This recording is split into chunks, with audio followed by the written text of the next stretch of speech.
My name is Justine, and I am 34 years old. I am an Army cyber intelligence officer. Today I thought I was just dropping my highly critical in-laws off at the airport after the longest week of my life. I was driving back to my military base in Virginia, finally breathing a sigh of relief when my phone rang. It was Marta, my housekeeper of 10 years. Her voice was shaking so badly I could barely understand her. She told me not to go home. She told me to pull my car over immediately and check the hidden security cameras in our living room. What I saw on that live video feed changed my entire reality in a matter of seconds. Before I continue this story, let me know where you are watching from in the comments below. Hit like and subscribe if you have ever had your trust completely shattered by the people you called family. Let me take you back to the beginning of this miserable week to make sense of the nightmare. My husband Cameron and I had been married for 5 years. He was 35 years old, a finance broker who was always dressed in tailored designer suits, always networking, and always desperately trying to impress his parents. His parents, Catherine and Harrison, came from old money, and they never missed a single opportunity to remind me that I did not. To them, my military career was just a rigid and unglamorous job that took me away from what they considered real wife duties. They hated that I wore a uniform instead of couture dresses. They hated that my deployments took me away from hosting their upscale dinner parties. But most of all, they deeply resented my independence. What Cameron never admitted to them was that I was the one who actually owned the beautiful Virginia estate we lived in. He liked to play the role of the highly successful provider for his parents, and I let him have his pride to keep the peace. This past week had been an absolute masterclass in passive aggression.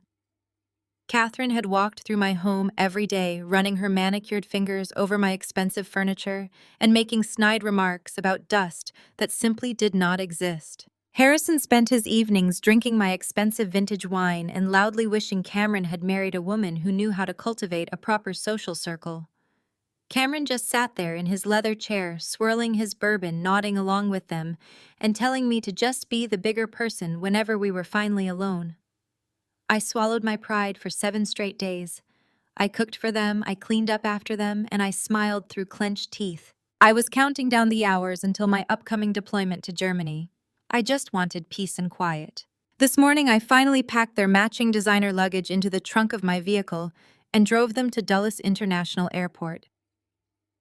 The tension in the car was absolutely suffocating. Catherine complained endlessly about the morning traffic, about the temperature in the back seat, and about how early I was making them arrive for their flight. When I finally pulled up to the departures curb, neither of them offered a hug or a meaningful goodbye. Catherine simply adjusted her silk scarf, told Cameron to call them later, and walked away without so much as a thank you for hosting them. Harrison followed right behind her. I watched them disappear through the sliding glass doors of the terminal, and a massive physical weight lifted off my shoulders. I felt like I could finally breathe again.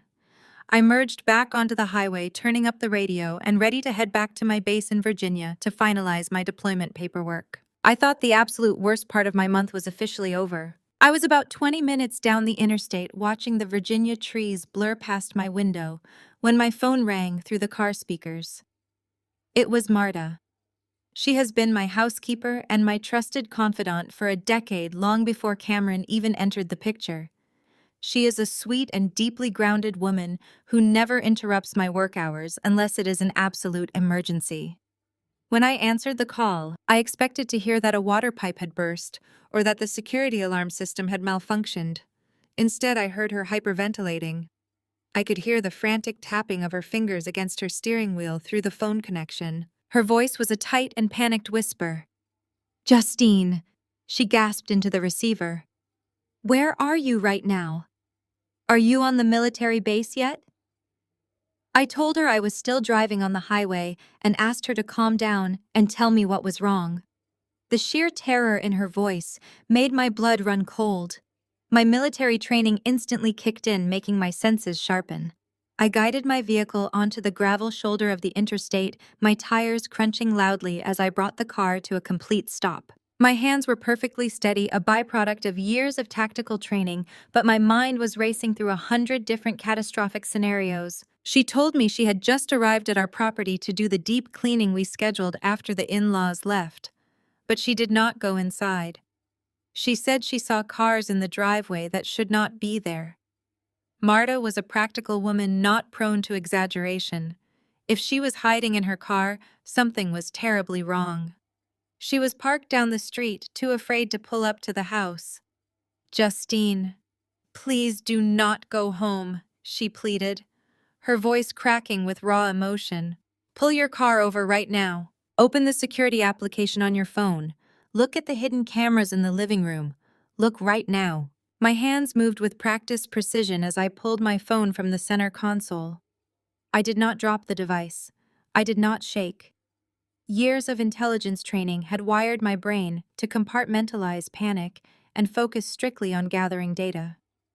I tapped the icon for my home security system, a highly encrypted application I had installed myself after my last overseas deployment. The screen buffered for a fraction of a second before the high-definition feed of my living room flared to life. I fully expected to see a stranger in a ski mask prying the television off the wall or smashing the glass patio doors. I was prepared to call local law enforcement and dispatch them to the address immediately.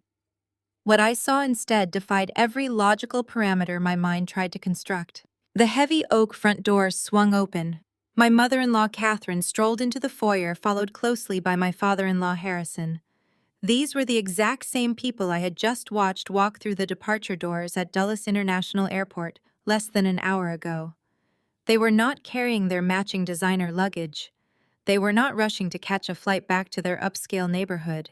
They were laughing casually, removing their coats and draping them over my custom entryway bench like they owned the place. A moment later, my husband walked into the frame. Cameron looked entirely relaxed, shedding his tailored suit jacket and tossing his keys onto the console table. But Cameron was not alone. His fingers were intertwined with those of a younger woman. She had long blonde hair, a bright, bubbly smile, and was wearing a fitted floral maternity dress. She was undeniably and heavily pregnant. Cameron gently guided her into my living room, pressing a tender kiss to her temple as she looked around my house with wide, admiring eyes. I sat in my idling car on the side of the highway, staring at the small screen in my hands. My brain struggled to process the visual information. Cameron was rubbing her swollen belly with a look of pure devotion. Catherine was beaming at the younger woman, treating her with a level of genuine warmth and affection she had never once directed toward me in 5 years of marriage. Harrison patted Cameron on the back, looking like a proud and accomplished patriarch. I tapped the microphone icon on my screen to unmute the audio feed. The sound of their voices flooded the quiet interior of my vehicle, crisp and perfectly clear. Catherine was marching straight toward my temperature-controlled wine cooler. I watched in absolute disbelief as she bypassed the standard bottles and reached for a specific vintage Cabernet, a $500 bottle I had received as a gift for a successful cyber operation 2 years ago. I had been saving it for a special occasion. She popped the cork without a single second of hesitation and retrieved 4 of my crystal wine glasses from the cabinet. She poured generous measures into each glass, handing them out to Harrison Cameron, and finally a small sip for the pregnant woman. They gathered around my marble kitchen island, raising their glasses in a celebratory circle. To Lexi, Catherine announced, her voice ringing through the speakers of my car. "Finally, a real daughter-in-law. Not that rigid military grunt." The words hit me like physical blows to the chest, but I did not look away. I watched my husband, the man who had kissed my cheek that morning and told me he loved me, smile and clink his glass against his mother's. Catherine continued her toast, her tone dripping with arrogant satisfaction. "Once Justine deploys to Germany next week, Cameron, you file the power of attorney. We sell this house and the baby gets a proper nursery in the Hamptons. To family." To family, they all echoed in unison, drinking my expensive wine. The pregnant woman Lexi giggled and leaned her head on Cameron's shoulder. "I just love the natural light in here," she said, gesturing toward my custom bay windows. "Do you think we can get a good price for this place, Cam? The real estate market is kind of crazy right now." Cameron kissed her forehead again. "Do not worry about a single thing, babe," he replied smoothly. "The house was bought with my finance bonuses anyway. I am just taking back what is rightfully mine." As soon as her transport plane takes off for Ramstein, I take the document straight to the county clerk. By the time she lands, the property transfer will be in motion. She will be stuck on a military base across the ocean, completely powerless to stop the sale. Power of attorney. The phrase echoed in my mind, cutting through the initial wave of shock and activating my analytical training. I rapidly rewrote the timeline of the past few weeks in my head. Last month, when my deployment orders to Germany were finalized, I had brought home a massive stack of pre-deployment legal and medical paperwork. I remembered sitting at that exact kitchen island, utterly exhausted after a 14-hour intelligence shift, signing page after page where Cameron had helpfully placed yellow sticky notes. He had slipped a general power of attorney and a property deed transfer into my military paperwork. He had weaponized my exhaustion and my absolute trust in him to forge a legal trap right under my nose. He genuinely believed he had outsmarted me. I listened to Harrison chime in, swirling the wine in his glass with a look of pure greed. "Just make sure the real estate agent lists it quickly, son. We want the funds cleared so we can close on that Hamptons property before the baby arrives. We are not having my first grandchild sleeping in a cramped apartment." Cameron nodded confidently. "The agent is already lined up, Dad. It is a done deal.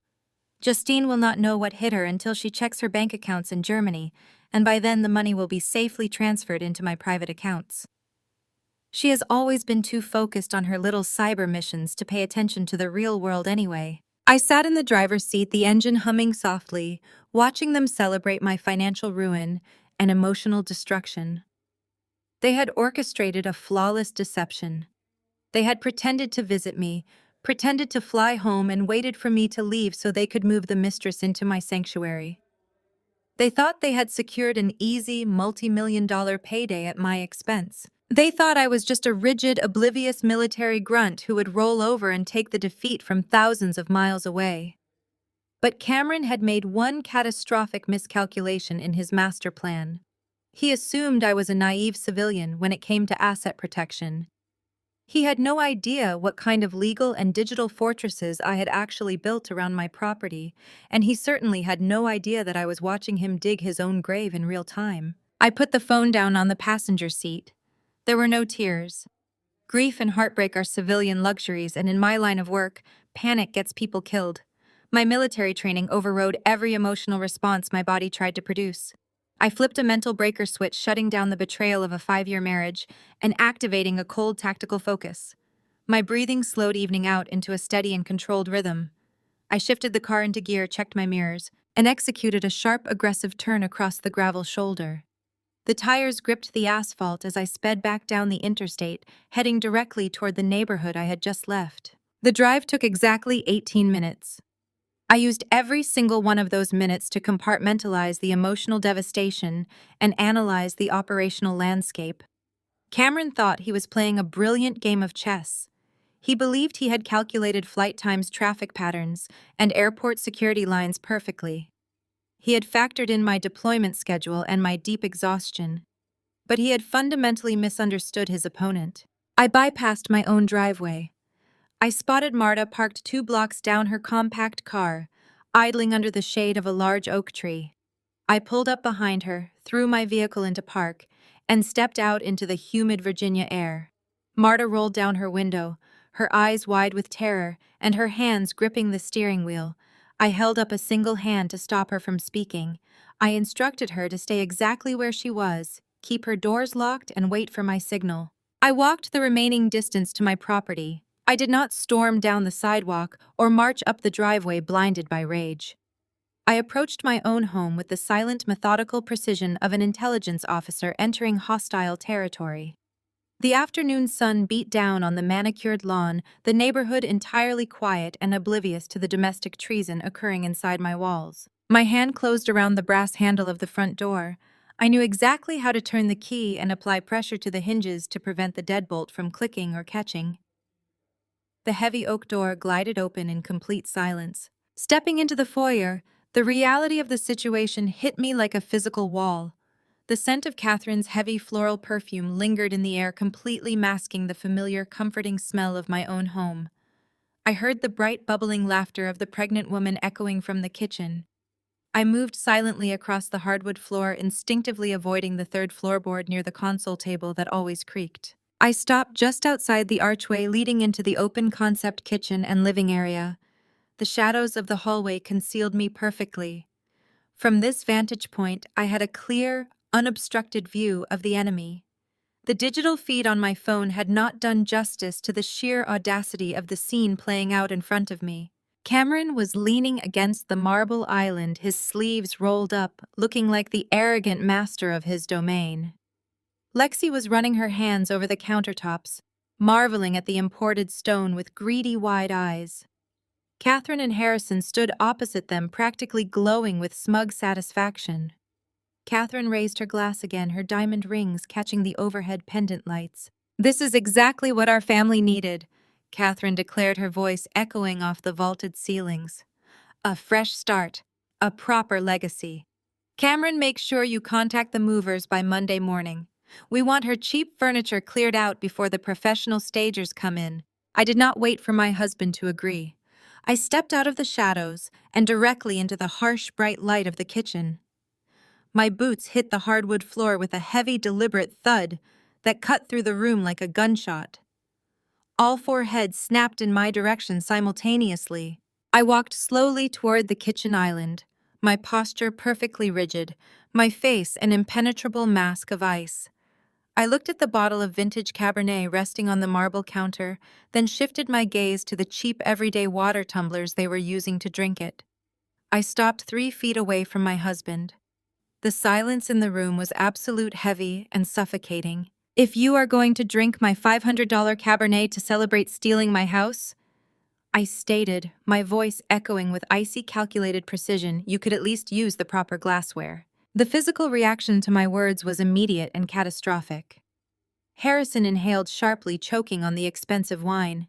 He coughed violently, his face turning a mottled shade of crimson as dark liquid spilled down the front of his designer shirt. Catherine froze entirely. Her glass remained suspended mid-air, her jaw dropping open in an expression of sheer, unadulterated horror. The color drained from her face so rapidly she looked almost ghostly under the kitchen lights. Lexi stumbled backward, her hands instinctively flying to protect her pregnant belly. Her eyes darted frantically between Cameron and me. She looked like a cornered animal trying to understand how a predator had suddenly bypassed all the alarms and traps. But it was Cameron whose reaction was the most visceral. My husband, the man who thought he had masterminded the perfect crime, physically recoiled. He bumped hard against the marble island, knocking over his tumbler. The dark red wine spilled across the pristine white stone, dripping off the edge and splattering onto the floor like blood. He stared at me, his eyes wide and terrified, his mouth opening and closing as he struggled to process the impossible fact that I was standing right in front of him. He looked at the front door, then at his watch, and finally back at my face, his brain completely short-circuiting. He had planned for every contingency except the one where I never got on the plane. I did not blink. I did not raise my voice or shed a single tear. I simply stood my ground in the absolute center of my home, projecting an aura of unyielding authority. I let them suffocate in the terrifying realization that their flawless ambush had just turned into a trap of my own making, and the doors had just locked behind them. Cameron was the first to break the suffocating silence. His voice cracked a high and pathetic sound that completely shattered his carefully cultivated image of a suave finance broker. He scrambled away from the marble island, his hands raised in a placating gesture. "Justine, babe," he stammered, his eyes darting frantically around the room. "You're supposed to be on your way to the base. This is not what it looks like. I swear to you, this is just a massive misunderstanding. Lexi is a client. She is looking for real estate in the area, and I was just showing her the property layout." I stared at him, my expression completely unchanging. I did not blink. "A client," I repeated, my voice devoid of any emotion. "You bring your clients to my house, serve them my vintage wine, and kiss their temples while your parents toast to the new nursery. You are a terrible liar, Cameron. You always have been." The air in the room grew instantly heavy. Cameron opened his mouth to spin another desperate lie, but before the words could leave his throat, his mother stepped in. Catherine recovered her composure with the terrifying speed of a seasoned predator. The initial shock vanished from her face, replaced instantly by a hardened aristocratic glare. She carefully placed her water tumbler on the counter, smoothing the front of her expensive blouse. She lifted her chin, looking down her nose at me, despite the fact that I was several inches taller. "Do not you dare look at my son with that tone," Catherine snapped, her voice sharp and commanding. "If you had an ounce of self-awareness, you would realize that you brought this entirely upon yourself." I shifted my gaze to my mother-in-law. I watched her pivot smoothly from a thief caught red-handed into a self-righteous victim. It was a tactical maneuver I had seen hostile actors use during interrogations. Attack the accuser to deflect from the crime. My pulse remained steady. I let her talk, knowing that arrogant people always reveal their weaknesses when they feel the need to justify their cruelty. Brought this upon myself, I echoed my tone, dangerously calm. "Yes," Catherine declared, taking a step forward to shield Cameron. "Look at you, Justine. Look at your life. You are a wife in name only. You disappear for months at a time on your little military deployments. You care more about your uniform and your classified missions than you ever cared about building a home. You left my son alone in this massive house while you ran off to play soldier across the world. What did you expect him to do? Sit here and wait for you to occasionally remember you have a husband?" Harrison nodded vigorously in agreement, finding his courage now that his wife had taken the lead. "A man has needs," Justine Harrison chimed in, crossing his arms over his wine-stained shirt. "A man needs a partner who is actually present. He needs someone who prioritizes him, not someone who takes orders from the government and leaves him to fend for himself." I stood my ground, absorbing their attacks without a single flinch. They were actively trying to provoke an emotional response, attempting to drag me into a screaming match so they could label me hysterical and irrational. I refused to give them the satisfaction. Instead, I analyzed their posture. Cameron was hiding behind his parents. Harrison was puffing out his chest to appear dominant. Catherine was using her volume as a weapon. They were pathetic. Catherine gestured grandly toward Lexi, who was still cowering near the refrigerator. Cameron needed warmth, Justine. He needed a real family. He needed a woman who actually knows how to be a woman, someone who can give him children and a proper home. Lexi is providing him with the future you entirely refused to give him. You chose your career over a family, so my son chose a real woman over you. You have absolutely no right to stand there and play the victim." The sheer audacity of her statement hung in the air. She was standing in the very home I had purchased, with my own hard-earned money, drinking the wine I had earned through my own merits, and telling me I was less of a woman because I served my country. Lexi seemed to gain a tiny fraction of confidence from Catherine's aggressive defense. She took a tentative step toward Cameron, placing a protective hand over her pregnant belly. "We love each other," she said, her voice trembling slightly. "We did not want to hurt you, Justine. But Cameron was so lonely. He told me how cold and distant you always were. We just want to be a family. We just want to give this baby a good life." I looked at the three of them forming a united front against me in my own kitchen. Cameron was nodding along with his mother and his mistress, eagerly accepting the narrative that my dedication to my country had forced his infidelity. He looked almost relieved, as if Catherine's twisted logic had successfully absolved him of all guilt. He genuinely believed that because his mother validated his betrayal, he was suddenly the injured party. "You are gaslighting me," I stated simply, diagnosing the situation with clinical detachment. "You broke into my home, you planned to steal my assets, you brought a mistress into my sanctuary, and your grand defense is that I work too much." "It is not gaslighting if it is the absolute truth," Catherine retorted coldly. "You are a cold, rigid machine, Justine. You do not know how to love. You do not know how to nurture. You are completely unfit to be a wife. Cameron deserves this house. He deserves the life he is building with Lexi. You owe him this for the years of neglect he suffered while married to you." I let the silence stretch out after her vicious monologue. I let them believe they had won the verbal sparring match. I let them think their excuses had successfully backed me into a corner. I observed the triumphant smirk slowly creeping back onto Cameron's face. They truly believed their narrative was bulletproof. They truly believed I was just going to accept the blame, burst into tears, and walk away quietly so they could claim the spoils of their betrayal. My military mind cataloged every single word they said, filing it away as ammunition for the war that was about to begin. They had laid their cards on the table, relying heavily on emotional manipulation and blatant lies. They wanted to frame this as a tragic love story, where Cameron was the neglected hero finally finding peace. It was a beautiful, compelling fiction. It was also entirely fabricated, and I was about to let them hang themselves with their own confidence. Cameron interpreted my silence as surrender. The fear that had briefly paralyzed him melted away, replaced entirely by the familiar, puffed-up arrogance that defined his personality.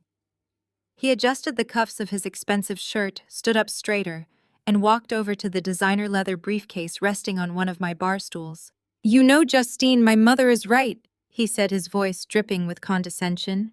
"You checked out of this marriage a long time ago, so I took the initiative to check you out of this house."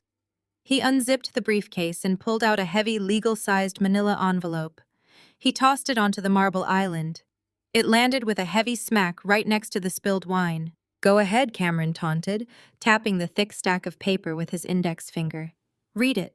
Though I know complex legal jargon is not really your strong suit, you prefer barking orders and wearing combat boots, so I will translate the big words for you." He pulled out the top 2 pages and slid them across the stone surface toward me. I did not reach for them. I did not flinch. I simply lowered my eyes to read the bold black print at the top of the pages. General Power of Attorney. Below it lay a property quitclaim deed. "You signed these yourself last month," Cameron stated, crossing his arms over his chest and leaning back on his heels with a deeply satisfied smirk. "Remember that massive stack of deployment paperwork you brought home? The medical releases, the life insurance updates, the emergency contact forms. You were so exhausted after your 14-hour shift at the intelligence center. You just sat right here on this exact stool drinking a coffee and blindly signing your name wherever I put a yellow sticky note." I stared at the blue ink on the signature line. It was my signature. He had successfully buried a deed transfer and a total forfeiture of my financial rights into a stack of federal military documents. He had weaponized my fatigue and my absolute trust in him as my husband to forge a legal trap right under my nose. He genuinely believed he had executed a masterstroke of deception. "Do not look at me like I am a criminal," Cameron snapped, growing defensive despite his smug posture.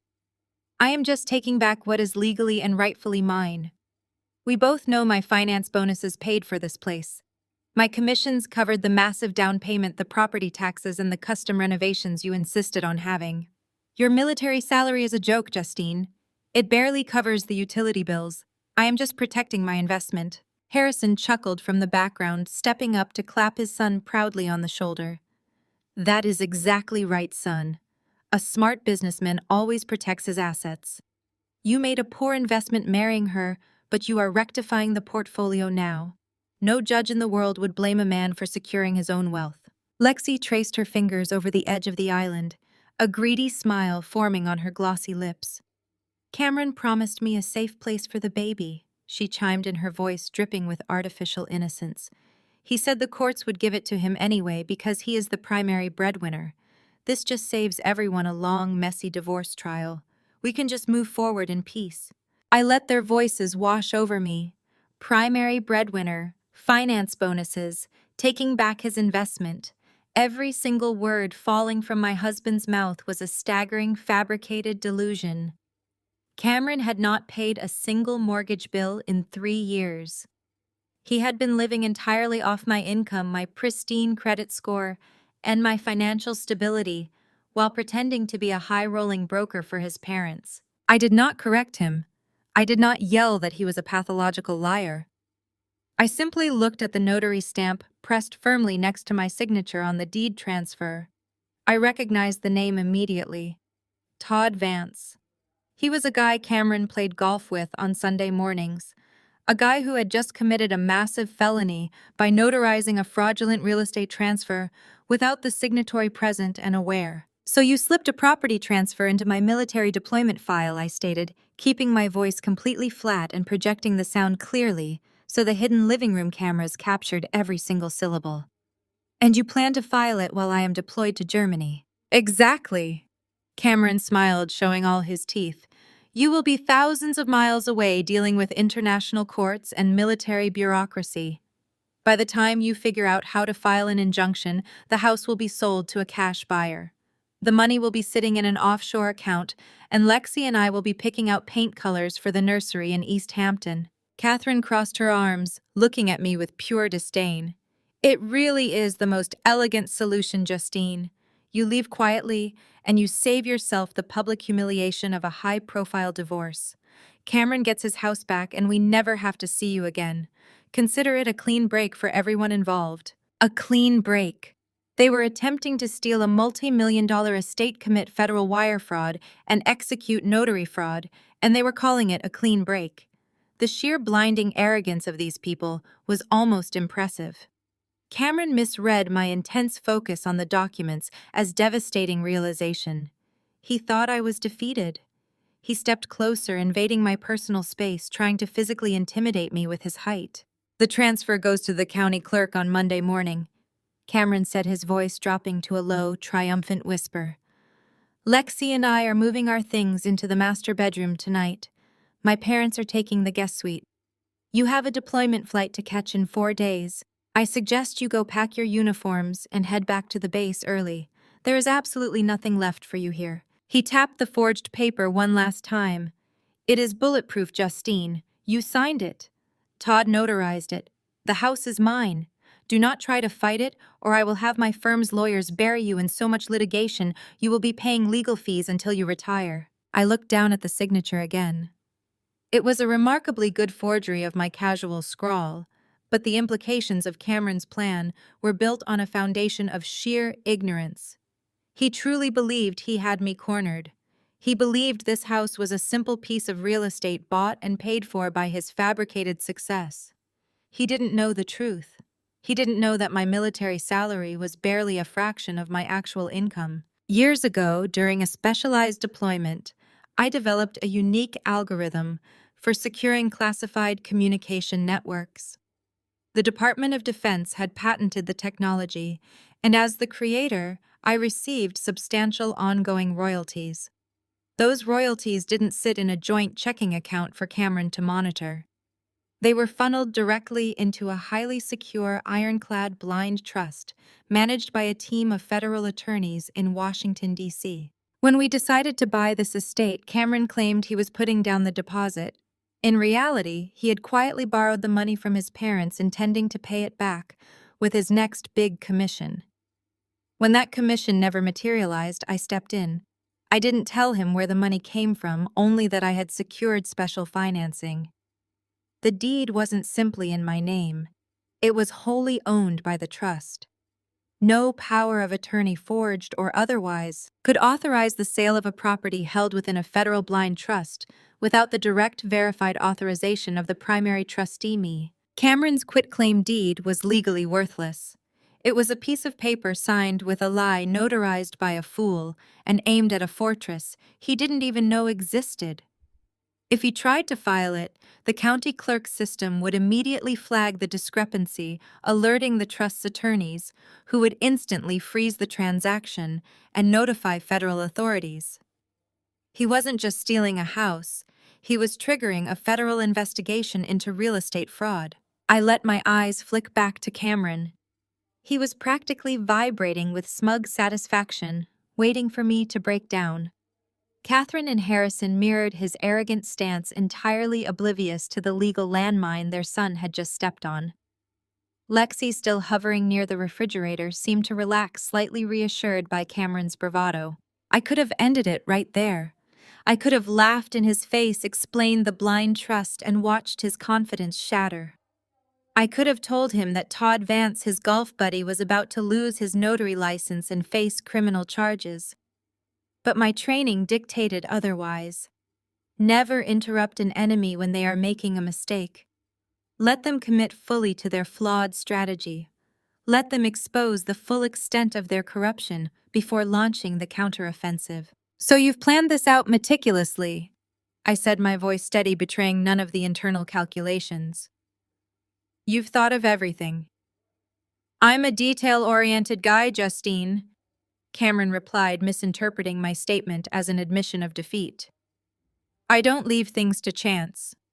Clearly, I said, allowing a thin, cold smile to touch my lips. It's a very thorough plan, Cameron. Very bold. Catherine stepped forward again, her patience wearing thin. Enough of this, she snapped. We've laid out the terms. The house is Cameron's. You have a deployment to prepare for. Pack your bags and leave. We don't want any more drama.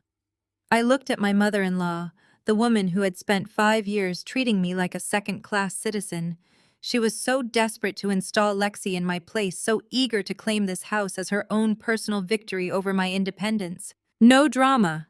I agreed, my tone entirely agreeable. I wouldn't want to cause a scene. I slowly backed away from the kitchen island, leaving the forged documents resting next to the spilled wine. I didn't look at them again. I didn't need to. They were the evidence that would seal Cameron's fate. I turned my attention briefly to Lexi, who was watching me with a mixture of fear and triumph. Enjoy the natural light, Lexi, I said softly. It really is beautiful in the mornings. I turned on my heel and walked out of the kitchen, my boots echoing down the hallway. I didn't look back as I headed toward the master bedroom. I could hear their muted celebrations resuming in the kitchen, the clinking of glasses, the smug laughter. They thought they had won. They thought they had broken me. I moved efficiently through the bedroom, packing a single duffel bag with absolute essentials, my encrypted laptop securing hard drives, my passport, and a few changes of uniform. I left everything else. The clothes, the jewelry, the sentimental items, none of it mattered. It was all replaceable. The only thing of true value I was taking with me was the knowledge of their impending destruction. I zipped the bag shut, the sound sharp in the quiet room. I slung it over my shoulder and walked back out into the hallway. I didn't pause at the kitchen. I didn't offer a dramatic parting shot. I moved straight to the front door, opening it with the same silent precision I had used to enter. Before stepping out, I glanced toward the living room. Marta's hidden cameras were still recording, silently documenting every toast, every lie, every forged document. The digital record of their treason was secure. I stepped out into the Virginia heat, the heavy oak door clicking shut behind me. The trap was set. Now I just needed to let them spring it. The heavy oak door clicked shut behind me. I stood on the porch for a fraction of a second, feeling the oppressive Virginia humidity settle over my shoulders. I adjusted the strap of my duffel bag and began the walk down the driveway. I did not look back at the bay windows. I knew Cameron and his entourage were likely watching my departure, waiting for me to falter, waiting for my shoulders to slump in defeat. I maintained a perfectly rigid posture. My stride was measured, purposeful, and completely devoid of the panic they so desperately wanted to witness. I navigated the suburban sidewalks until I reached the large oak tree 2 blocks away. Marta's compact car was still idling in the shade. As I approached the passenger side, I could see her hands gripping the steering wheel so tightly her knuckles were white. She unlocked the door the moment I tapped on the glass. I slid into the passenger seat, immediately enclosed by the familiar scent of the vanilla air freshener she always kept clipped to the air conditioning vent. Marta turned to me, her eyes wide and brimming with unshed tears. She started to apologize rapidly, her words tumbling over each other in a frantic rush. She told me she had absolutely no idea they were coming back, that she thought the house was empty, and that she felt terrible for being the one to break the devastating news while I was driving. I held up a hand, stopping her frantic apologies immediately. I looked her directly in the eyes and told her she had absolutely nothing to apologize for. I told her she had just saved me from a catastrophic legal ambush, and her loyalty was something I would never forget. I pulled my encrypted phone from my pocket. I needed to ensure Marta was not caught in the impending blast radius. Cameron was deeply vindictive, and if he suspected she had tipped me off to his master plan, he would likely try to withhold her final paychecks or harass her relentlessly. I opened my secure banking application and initiated a direct transfer from my private trust account to Marta's personal bank account. I did not send her standard 2 weeks of severance pay. I transferred a sum equal to 6 months of her full salary. I watched her cell phone light up in the cup holder. When she saw the bank notification on her screen, she gasped loudly, covering her mouth with her hands in pure shock. I kept my voice incredibly calm and authoritative. I told her she was officially on paid administrative leave, effective immediately. I instructed her not to return to the property under any circumstances whatsoever. I warned her that Cameron and his family were currently occupying the house, and that they were operating under the severe delusion that they owned it. I told her to block Cameron's phone number, block Catherine's phone number, and ignore any emails or messages from Harrison. If they tried to contact her regarding the cleaning schedule or the security alarm codes, she was to remain entirely silent. I assured her that I was handling the situation personally and that her only job right now was to stay safe, stay home, and remain completely disconnected from the fallout. Marta wiped a tear from her cheek and nodded resolutely. She had worked in my home long enough to understand the cold, calculating nature of my in-laws. She had endured Catherine's condescending remarks and Cameron's arrogant demands for years. She knew I was not exaggerating the threat they posed. She reached into her center console, retrieved the spare set of house keys and the physical garage fob I had given her a decade ago, and placed them securely in my hand. She promised me she would not say a single word to anyone about what she had witnessed or what we had discussed. We shared a brief, silent look of deep mutual respect. I stepped out of her vehicle and closed the door softly. I watched her drive away, ensuring she safely navigated out of the neighborhood before I turned my attention back to my own vehicle parked further down the street. I walked the remaining distance to where my car was parked on the gravel shoulder. Before opening the driver's side door, I paused and looked back toward my property. From this specific vantage point, I had a clear, unobstructed line of sight to the massive custom bay windows of my living room. The bright afternoon sun illuminated the interior perfectly. I could clearly see the silhouettes of my husband and his family. They were no longer trying to hide in the kitchen. Cameron had Lexi pulled close to his side, his arm wrapped tightly around her pregnant waist. Catherine and Harrison were standing near the stone fireplace, gesturing wildly and laughing with their heads thrown back. They were actively celebrating. They were reveling in their perceived victory, raising glasses to their successful hostile takeover of my estate. They genuinely believed I was currently driving to my military base in tears, utterly destroyed by their cruel and sudden ambush. They thought my quiet departure was a sign of total submission. They assumed that because I did not scream, throw expensive plates, or demand weeping answers, I had accepted my defeat. They completely mistook my tactical retreat for an unconditional surrender. I watched Lexi run her hand over my custom silk drapes, claiming ownership of my sanctuary. The sheer arrogance of their celebration solidified my resolve. I climbed into my car and started the engine. The digital clock on my dashboard read 3 in the afternoon. I had exactly 4 days until my deployment flight departed for Ramstein Air Base in Germany. 4 days was practically a lifetime for a trained cyber intelligence officer with access to federal databases. I pulled away from the curb, my mind already transitioning seamlessly from the physical battlefield to the digital one. The emotional shock of discovering my husband's pregnant mistress was entirely locked away in a mental vault. I would deal with the heartbreak later. Right now, I had a mission to execute. As I merged back onto the highway, heading toward the military installation, I began mentally outlining my operational protocols. Cameron had thrown a forged legal document on my kitchen island, assuming my signature was the only thing he needed to steal my assets and fund his illicit new life. He failed to realize that every signature, every financial transaction, and every digital footprint leaves an indelible trace. He had opened a door he could never close, stepping into an arena where he was hopelessly outmatched. I pressed my foot down on the accelerator, driving away from the wreckage of my marriage. I was not fleeing from the enemy. I was simply heading back to my command center to prepare the artillery for a total and devastating digital strike. I drove through the heavy steel gates of the military installation, the tires of my vehicle transitioning from the smooth civilian highway to the harsh reinforced concrete of the perimeter. I presented my identification to the heavily armed guards at the main checkpoint. The stark contrast between my opulent Virginia estate and the utilitarian cinderblock architecture of the base grounded me immediately. This was my territory. In the civilian world, I was a wife expected to host dinner parties and manage social calendars. In this world, I was a senior cyber intelligence officer with a top security clearance and a reputation for dismantling hostile digital networks. I parked my car in my designated spot and walked directly to my private officer quarters. The space was sparse, intentionally devoid of personal touches.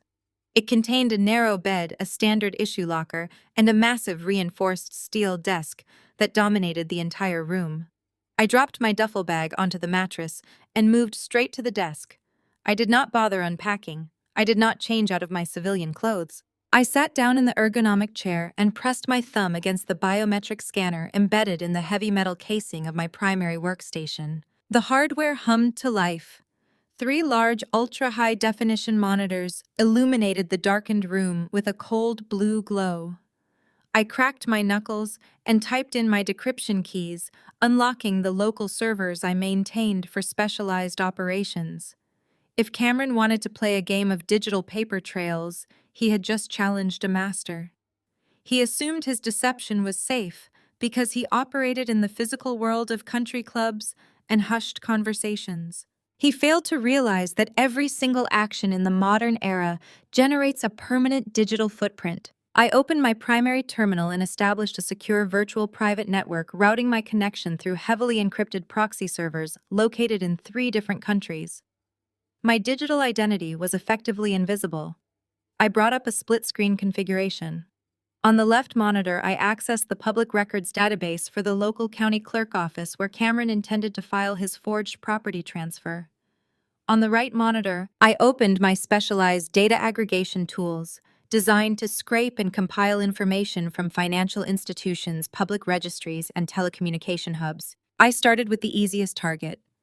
I ran a query on Todd Vance, the golf buddy, who had illegally notarized the forged power of attorney. Finding his digital footprint took exactly 4 minutes. I bypassed his public social media profiles and dug directly into his state notary commission records and his associated business filings. I downloaded his official seal registration, his current employment status, and his recent financial transactions. I created a dedicated file on my secure drive, labeling it with his name. Todd was going to lose his license and face federal charges, but he was merely a pawn. My primary target was the man pulling the strings. I turned my attention fully to Cameron. For 5 years, I had respected his privacy, keeping our finances largely separate and never questioning his erratic hours or his lavish spending habits. I had blindly trusted the illusion he presented. That trust was now officially revoked.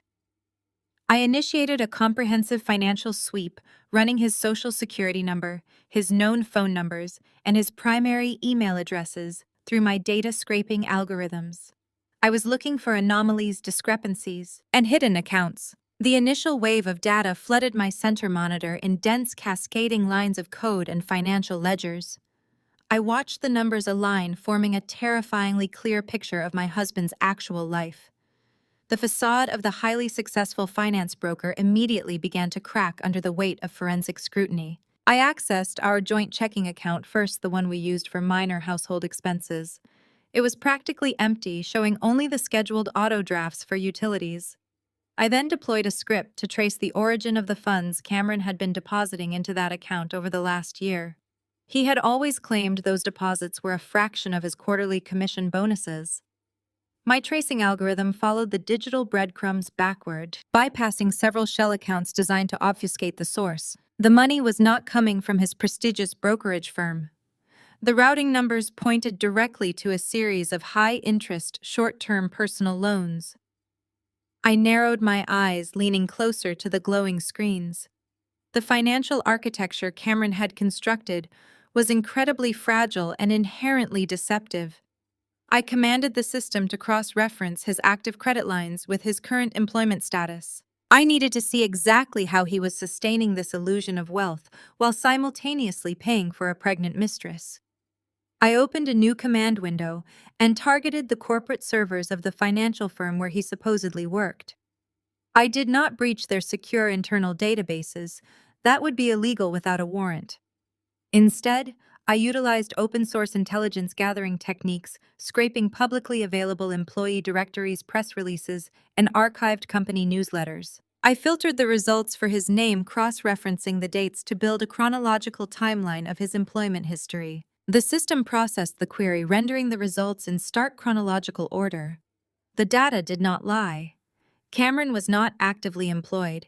He was not closing massive deals or securing high-level clients. The digital audit was peeling back the layers of his deception faster than I had anticipated, exposing a desperate man scrambling to maintain a wealthy facade. I watched the progress bar on my financial scraping tool reach 100%. The raw data was ready for a deep forensic analysis. The personal betrayal had fully transitioned into a high-stakes investigation. I poured myself a black coffee, returning to the glowing monitors, ready to dissect every single lie he had ever told. I took a slow, deliberate sip of the bitter coffee, letting the caffeine sharpen my focus. The silence of the military base surrounding my quarters provided the perfect environment for this operation. There were no in-laws to endure, no forced smiles to maintain. There was only the raw, unfiltered truth hidden within the code. I cracked my neck, ignoring the slight ache in my shoulders from the tension of the day. The preliminary audit had already proven that Cameron's entire existence was a carefully constructed house of cards. Now it was time to isolate the structural weaknesses and prepare for the demolition. I moved my hands back over the illuminated keyboard, ready to plunge into the darkest corners of his financial history. I was not just going to stop him from stealing my house. I was going to dismantle his entire fabricated reality piece by piece until there was absolutely nothing left for him to hide behind. I directed my search parameters to target the state licensing board for financial brokers. If Cameron was actively trading or managing portfolios, his Series 7 and Series 63 licenses would reflect an active sponsorship by his brokerage firm. The query returned a result in milliseconds. His licenses were marked as permanently inactive. A deeper scrape of his former firm's archived public compliance filings revealed the exact date his sponsorship was terminated. It happened exactly 6 months ago.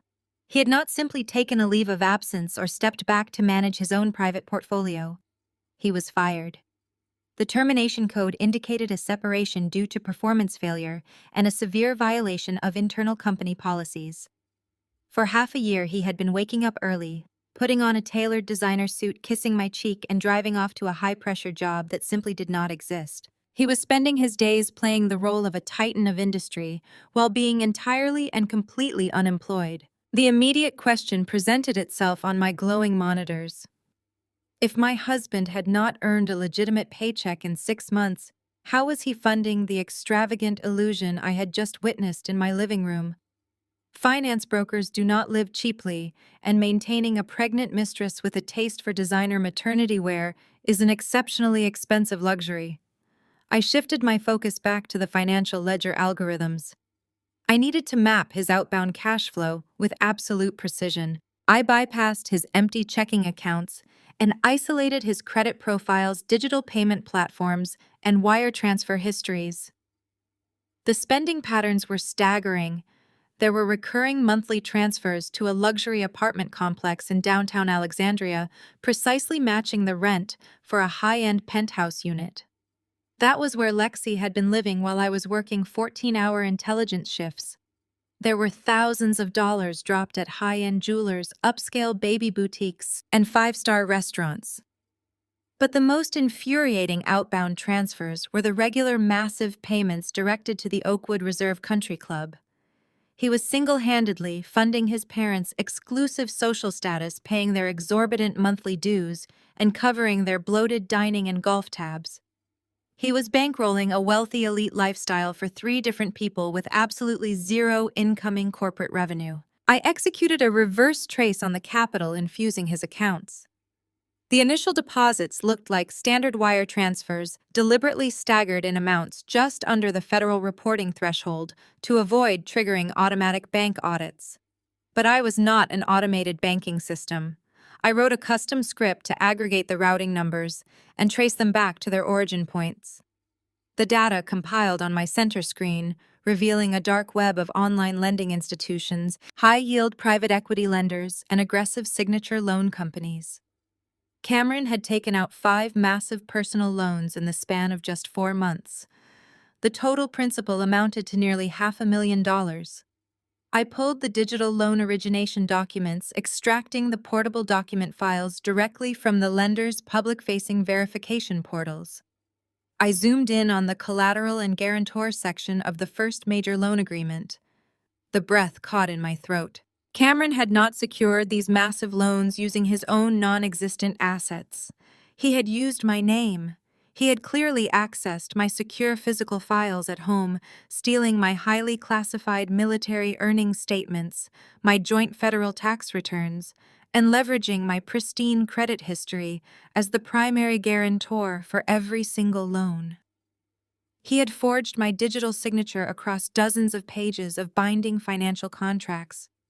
The betrayal deepened as I read the fine print. He even used my active duty military status to secure specialized lower interest rates under the Service Members Civil Relief Act. He had weaponized my service to my country to fund his illicit double life. The magnitude of his stupidity was breathtaking. This was no longer a simple matter of infidelity or a messy civilian divorce. By forging a military officer's signature and transmitting those fraudulent documents across state lines to secure funds from federally insured institutions, Cameron had committed textbook federal wire fraud.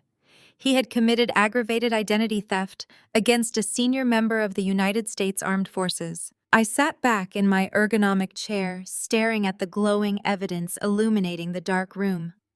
My husband was a federal criminal. Every time he swiped a credit card to buy Lexi a gift, every time he paid for his parents' champagne at the country club, he was building a federal prison cell around himself brick by brick. I began systematically downloading every single loan document, every wire transfer receipt, every fraudulent application, and the digital internet protocol logs associated with the signatures. I routed all the files into a highly encrypted dossier on my local drive, creating an impenetrable digital vault of his crimes. The emotional sting of the personal betrayal was entirely eclipsed by the cold, calculated thrill of building an airtight prosecutorial package. I was no longer looking at a cheating spouse. I was looking at a hostile threat to my financial security and my military clearance. However, looking at the sheer volume of the transactions, a new realization dawned on me. I needed to know exactly who else was involved in this operation. Cameron was arrogant, but he was also profoundly lazy. Managing $500,000 in illicit funds, structuring the deposits to avoid federal flags, and hiding the money trail from the Internal Revenue Service requires a level of logistical and financial sophistication he simply did not possess. He had help. Someone with experience in moving money had guided him through this process. I turned my attention away from Cameron and focused directly on the massive payments he was sending to his parents. Catherine and Harrison were not just passive beneficiaries of his stolen wealth. They were deeply embedded in this financial ecosystem. I opened a new tracking program ready to see exactly how deep their complicity ran. I targeted the absolute center of my in-laws' social and financial universe, the Wellington Family Foundation. Catherine and Harrison loved to flaunt their prestigious philanthropic organization at every high society gala in the state. They claimed it was a charitable fund dedicated to historical preservation and community wellness. I had always suspected it was simply a vanity project designed to secure tax write-offs and country club clout. My fingers flew across the mechanical keyboard as I bypassed standard search engines and accessed the Federal Registry of Tax-Exempt Organizations. I pulled up the Foundation's publicly available tax forms from the past 5 years. For the first 4 years of its existence, the Foundation operated exactly as a typical vanity charity does. It showed minimal incoming donations, a few lavishly funded gala events, and very little actual charitable distribution. It was essentially a stagnant pool of old money. But the most recent filings, specifically the quarterly reports corresponding to the exact time frame of Cameron's termination, told a wildly different story. The financial graphs on my left monitor spiked violently.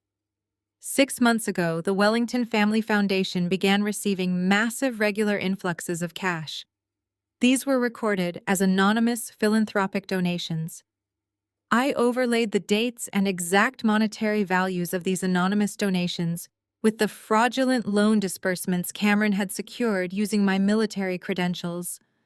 The data points matched with absolute undeniable perfection. Every time Cameron received a fraudulent loan payout, 80% of those funds were immediately wired into his parents' foundation. Harrison and Catherine were not just turning a blind eye to their son's infidelity.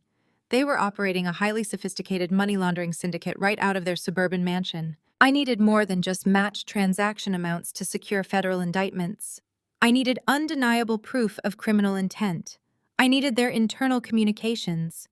I deployed a specialized network scanning tool targeting the Foundation's primary web domain. Arrogant people consistently underestimate digital security. They spend thousands on physical alarm systems for their homes, but leave their digital infrastructure guarded by default passwords and outdated firewalls. It took me less than 12 minutes to identify a critical vulnerability in the Foundation's administrative portal. I exploited the weakness, bypassed the rudimentary security protocols, and established a silent, undetected backdoor directly into their executive email server. I ran a keyword search across their internal communications using terms like loan transfer, Justine, and Lexi. The server immediately populated hundreds of direct emails between Harrison, Catherine, and Cameron. I opened the most recent thread, my eyes scanning the text with cold clinical detachment. The emails were a masterclass in premeditated federal crime. Harrison was the financial architect of the operation. I read a message he sent to Cameron dated 3 months ago. The text was explicit and damning. Harrison wrote that Cameron needed to break the incoming loan transfers into tranches of exactly $9,000 before routing them to the Foundation. He explicitly stated this was to stay under the $10,000 federal reporting threshold to avoid triggering an automatic Bank Secrecy Act audit. Once the funds cleared, the Foundation accounts, Harrison promised to disperse them back to Cameron, disguised as independent consultancy stipends. They were washing the stolen money through a federally recognized charity to sanitize it, evade the Internal Revenue Service, and hide the assets from any future divorce proceedings I might initiate. But Catherine's emails were far worse. Her communications revealed a level of calculated malice that went far beyond mere financial fraud. She was the mastermind of the social cover-up and the architect of Lexi's lavish new lifestyle. I opened an email Catherine had sent to the Foundation's accountant. She explicitly directed the accountant to classify the exorbitant rent for Lexi's luxury downtown apartment as a charitable housing grant for an underprivileged expecting mother. She then authorized the use of Foundation funds to pay for Lexi's designer maternity wear, categorizing the purchases as emergency clothing donations. The final, most devastating email in the chain was a direct communication from Catherine to Cameron sent just last week while I was packing my gear for Germany. She wrote that he needed to make absolutely certain my signature remained the primary guarantor on all the new loan extensions.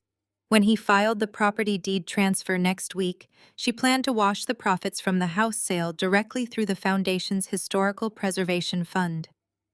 By the time I realized the house was gone, she reasoned I would be solely legally responsible for $500,000 in debt, and their assets would be completely shielded by the charity laws. She ended the email by telling Cameron not to lose his nerve, calling me just a soldier who did not understand how real money worked. I sat back in my chair, the cold blue light of the monitors reflecting off my face. The sheer blinding arrogance of these people was their greatest vulnerability.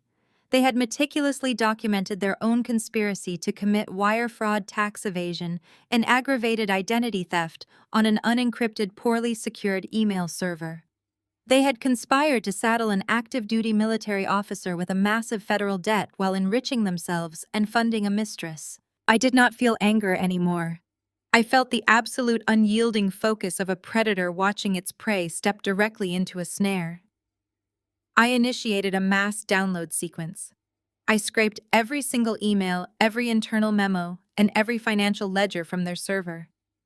I packaged the raw data, the corresponding tax forms, and the matching loan disbursements into a highly encrypted digital dossier. I labeled the file with the foundation's name and locked it behind a military-grade encryption key. This was a slam dunk for the Criminal Investigation Division of the IRS. It was a guaranteed federal indictment from the FBI White-Collar Crime Unit. Harrison and Catherine loved their elite country club. They loved their high society status and their pristine social reputation. I was going to ensure they traded their tailored suits and designer dresses for federal prison jumpsuits. I deployed a scrubbing protocol, meticulously erasing my digital footprints from the Foundation's servers. I closed the back door I had created, leaving their systems exactly as I found them. They would have absolutely no idea their criminal enterprise had been completely compromised until federal agents kicked down their front door. I had successfully secured the evidence against my husband and his treasonous parents. My digital trap was closing tightly around them. I took a deep breath, cracking my neck once more. There was only one loose thread left in this tangled web of deceit. I turned my attention away from the Foundation's ledgers and opened a fresh search terminal. It was time to look into the pregnant woman who had confidently run her hands over my kitchen countertops. It was time to find out exactly who Lexi was and what secret she was hiding behind that bubbly, innocent smile. I extracted a high-resolution still frame of Lexi's face from the living room security footage. I cropped the image, enhanced the digital clarity, and uploaded it into an advanced facial recognition database. I bypassed standard search engines and linked the query directly to interstate civil litigation records, property rental histories, and public court filings. If you want to know who someone truly is, you do not look at their carefully curated social media profiles. You look at their legal footprint. The system chewed through the data for less than 3 minutes before returning a 99% biometric match. Lexi was not just a naive, wide-eyed girl swept up in a whirlwind romance with a supposedly wealthy finance broker. Her real name was Alexis Thorne, and she was a highly efficient, seasoned professional predator. I opened a new text file and began compiling her operational history. Alexis had an extensive and colorful background that spanned 3 different time zones. I pulled up civil court dockets from New York, Florida, and Texas. Over the past 7 years, Alexis had been the primary plaintiff in 4 separate, highly lucrative paternity lawsuits. In every single case, her target profile was identical to Cameron. She preyed on arrogant, status-obsessed men who projected massive wealth but possessed terrible judgment and an eagerness to hide their indiscretions. I read through a heavily redacted settlement agreement from a civil court in Miami. 2 years ago, Alexis had secured a massive 6-figure payout from a minor real estate developer. She used the exact same playbook Catherine had so eagerly documented in her emails. Alexis would feign a miraculous pregnancy demand, luxury housing extract, massive sums of cash for prenatal care and nursery furnishings, and then quietly settle out of court with a strict non-disclosure agreement once the victim realized they had been played or once the money dried up. She was running a serial extortion racket, and my husband was simply her latest, most gullible mark. But the absolute pinnacle of this devastating irony rested in the biological timeline. I needed undeniable proof that Cameron was throwing his life away for a complete fiction. I accessed interstate flight manifests, digital hotel registries, and public medical check-in logs. I cross-referenced Alexis Thorne's travel history with Cameron's geographical data from his cellular provider. Cameron claimed to have met Lexi locally, but 6.5 months ago, during the exact biological window of conception for a pregnancy of Lexi's visible progression, Cameron was physically in Virginia. I knew this for an absolute fact because my own financial scraping tool showed he was frantically visiting local branch banks, desperately trying to secure his first round of fraudulent loans to cover his tracks after being fired. Lexi, however, was nowhere near the state of Virginia. The flight manifests and hotel receipts proved she was in Miami, Florida. She had checked into a luxury beach resort under her real name and stayed there for 3 consecutive weeks. According to her digital footprint, she did not even fly into the Washington metropolitan area until exactly 4 months ago. The timeline was scientifically, medically, and geographically impossible.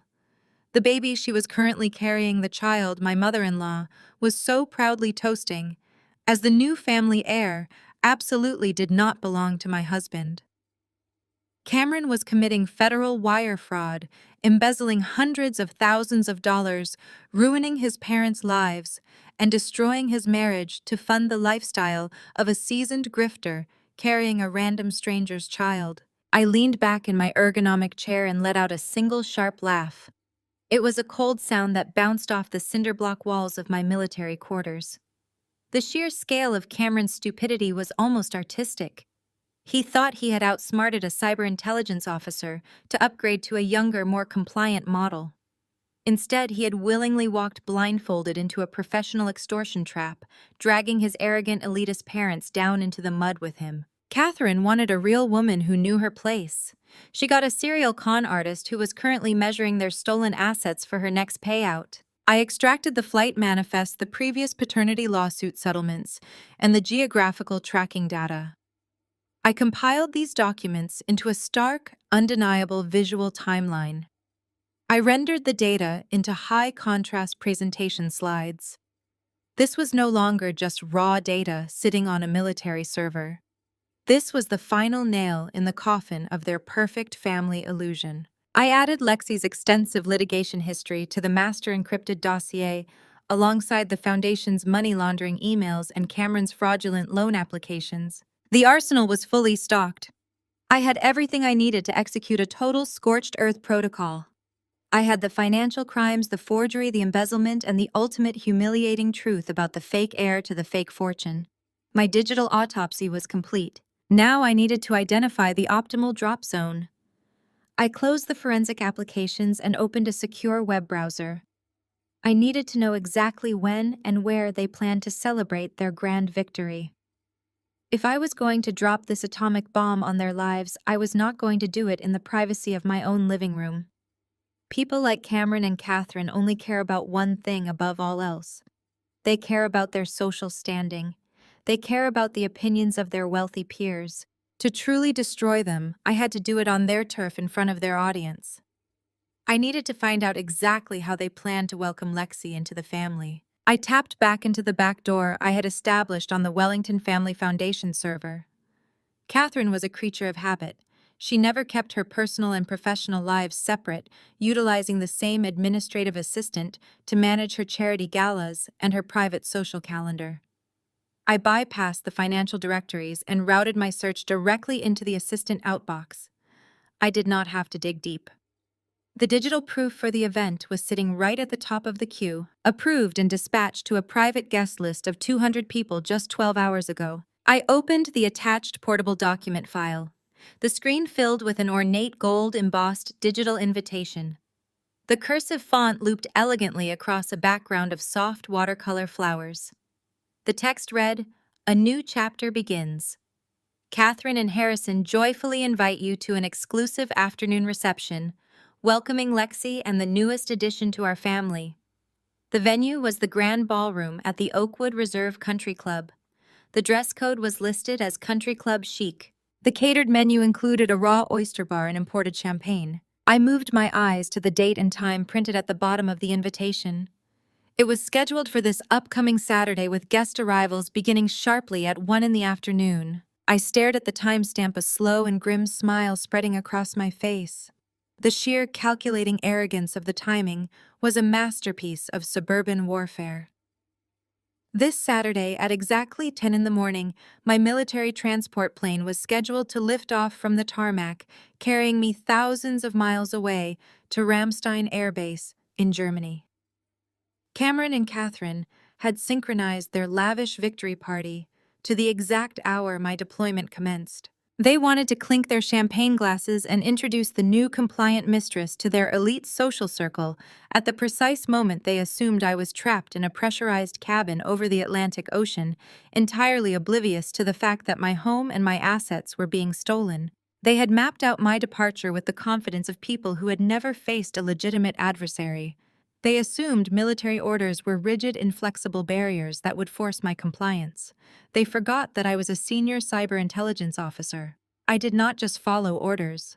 I held the clearance to adjust operational timelines when domestic security threats involved federal assets. And Cameron forging my signature to secure federally insured loans definitely qualified as a direct threat to my security clearance. I picked up my secure desk line and dialed my commanding officer. When the colonel answered, I did not waste time with pleasantries or emotional breakdowns. I delivered a concise, highly sanitized situational report. I informed him that I had just uncovered a massive financial fraud operation involving stolen military credentials, forged legal documents, and aggravated identity theft targeting my personal estate. I stated that I required a mandatory 72-hour delay on my deployment orders to secure my assets and hand over a compiled digital dossier to federal investigators before I left the country. The colonel did not hesitate. He had seen my service record. He knew I did not manufacture drama. He authorized the flight delay, immediately reassigning me to a transport plane departing on Tuesday morning.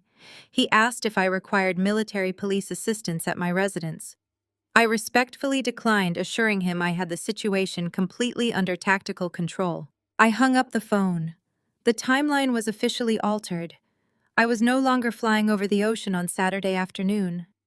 I was going to be driving straight through the wrought iron gates of the Oakwood Reserve Country Club. I turned my attention back to the monitors.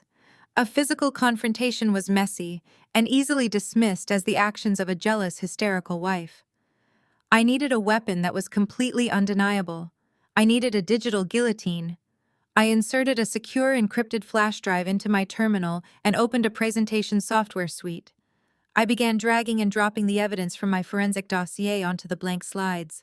I designed the presentation with the stark, brutal efficiency of a military briefing. There were no flashy transitions or colorful backgrounds. It was just pure, unadulterated truth rendered in high contrast black and white. Slide 1 displayed the forged power of attorney side by side with the ironclad blind trust documents, proving Cameron was attempting to steal a property he could never legally touch. Slide 2 featured the termination notice from his brokerage firm, followed by a terrifying column of the high-interest fraudulent loans he had taken out using my name. Slide 3 was a direct screenshot of Catherine incriminating emails to the foundation accountant, highlighting her explicit instructions to launder the stolen money and categorize Lexi Luxury Apartment as a charitable grant. The final slide was my masterpiece. I placed Lexi's smiling security camera photo next to her actual legal name, Alexis Thorne. Beneath her photo, I listed the dates, locations, and settlement amounts of her 4 previous paternity extortion lawsuits. I overlaid the geographical tracking data proving she was in Miami when the child was conceived, paired directly with the medical records confirming Cameron's physical inability to father a child.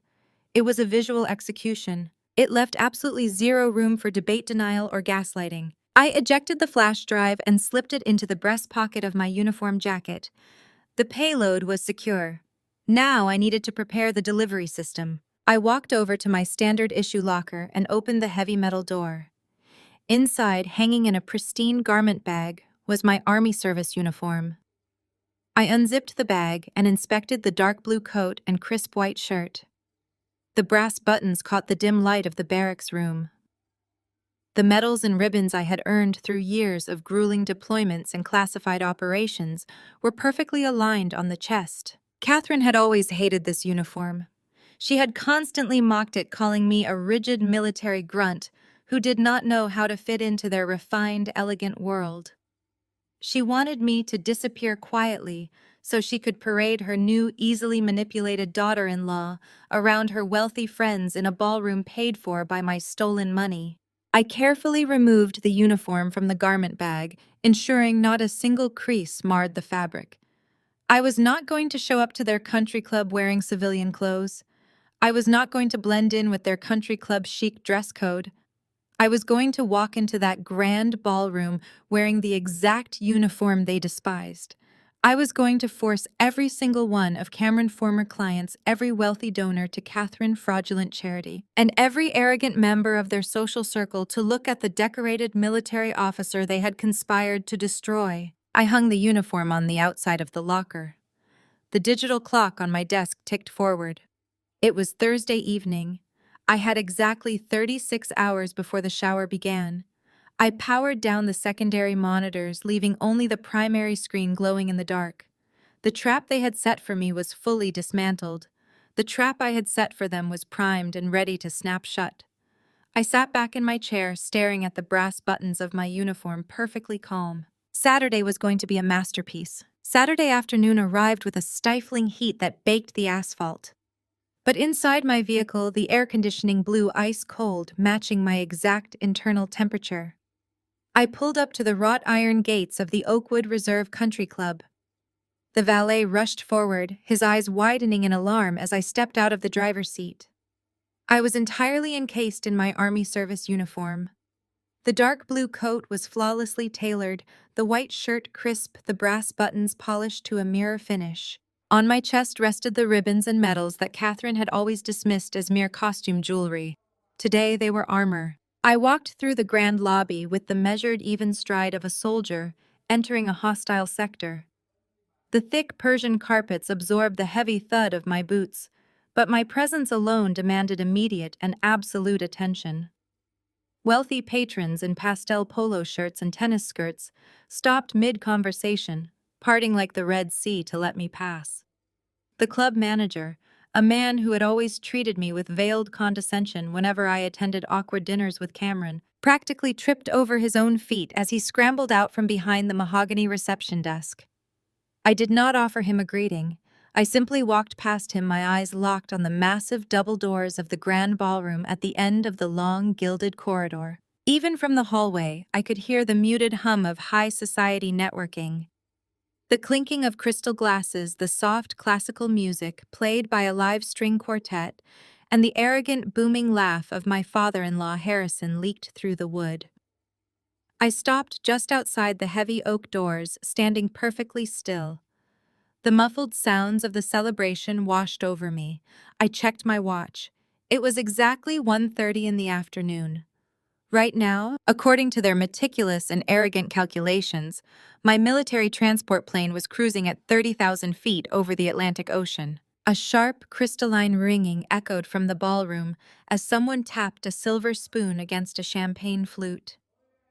The low roar of the crowd quieted instantly. Catherine's voice projected clearly through the expensive sound system dripping with manufactured warmth and elite superiority. I stood in the corridor listening to every single word of her vile, self-serving monologue. Friends, family, and esteemed colleagues. Catherine began pausing perfectly to let the polite applause settle. Harrison and I are simply thrilled to welcome you all today. We are here to celebrate a beautiful new chapter for our son Cameron and the radiant woman standing beside him, Lexi. As many of you know, the past few years have been quite difficult for our Cameron. He was trapped in a situation that lacked warmth, lacked presence, and frankly, lacked the fundamental family values we hold so dear in this community. I listened to her expertly assassinate my character to a room full of her wealthy donors and Cameron's former clients. She was playing the victim on his behalf, framing my military deployments as malicious abandonment. But today, Catherine's voice swelled with triumph. Today, we celebrate a true family. We celebrate a woman who understands that a real home is built on presence and devotion, not on rigid career ambitions or disappearing across the world to play soldier.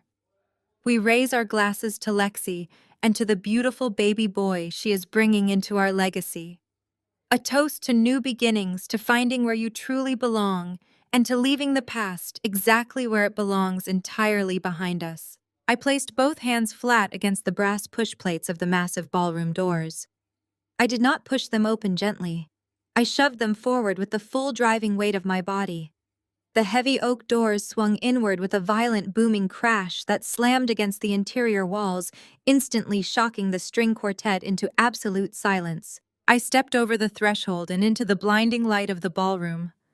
The crystal chandeliers overhead caught the polished brass buttons of my jacket and the metallic sheen of my medals flashing like warning beacons across the room.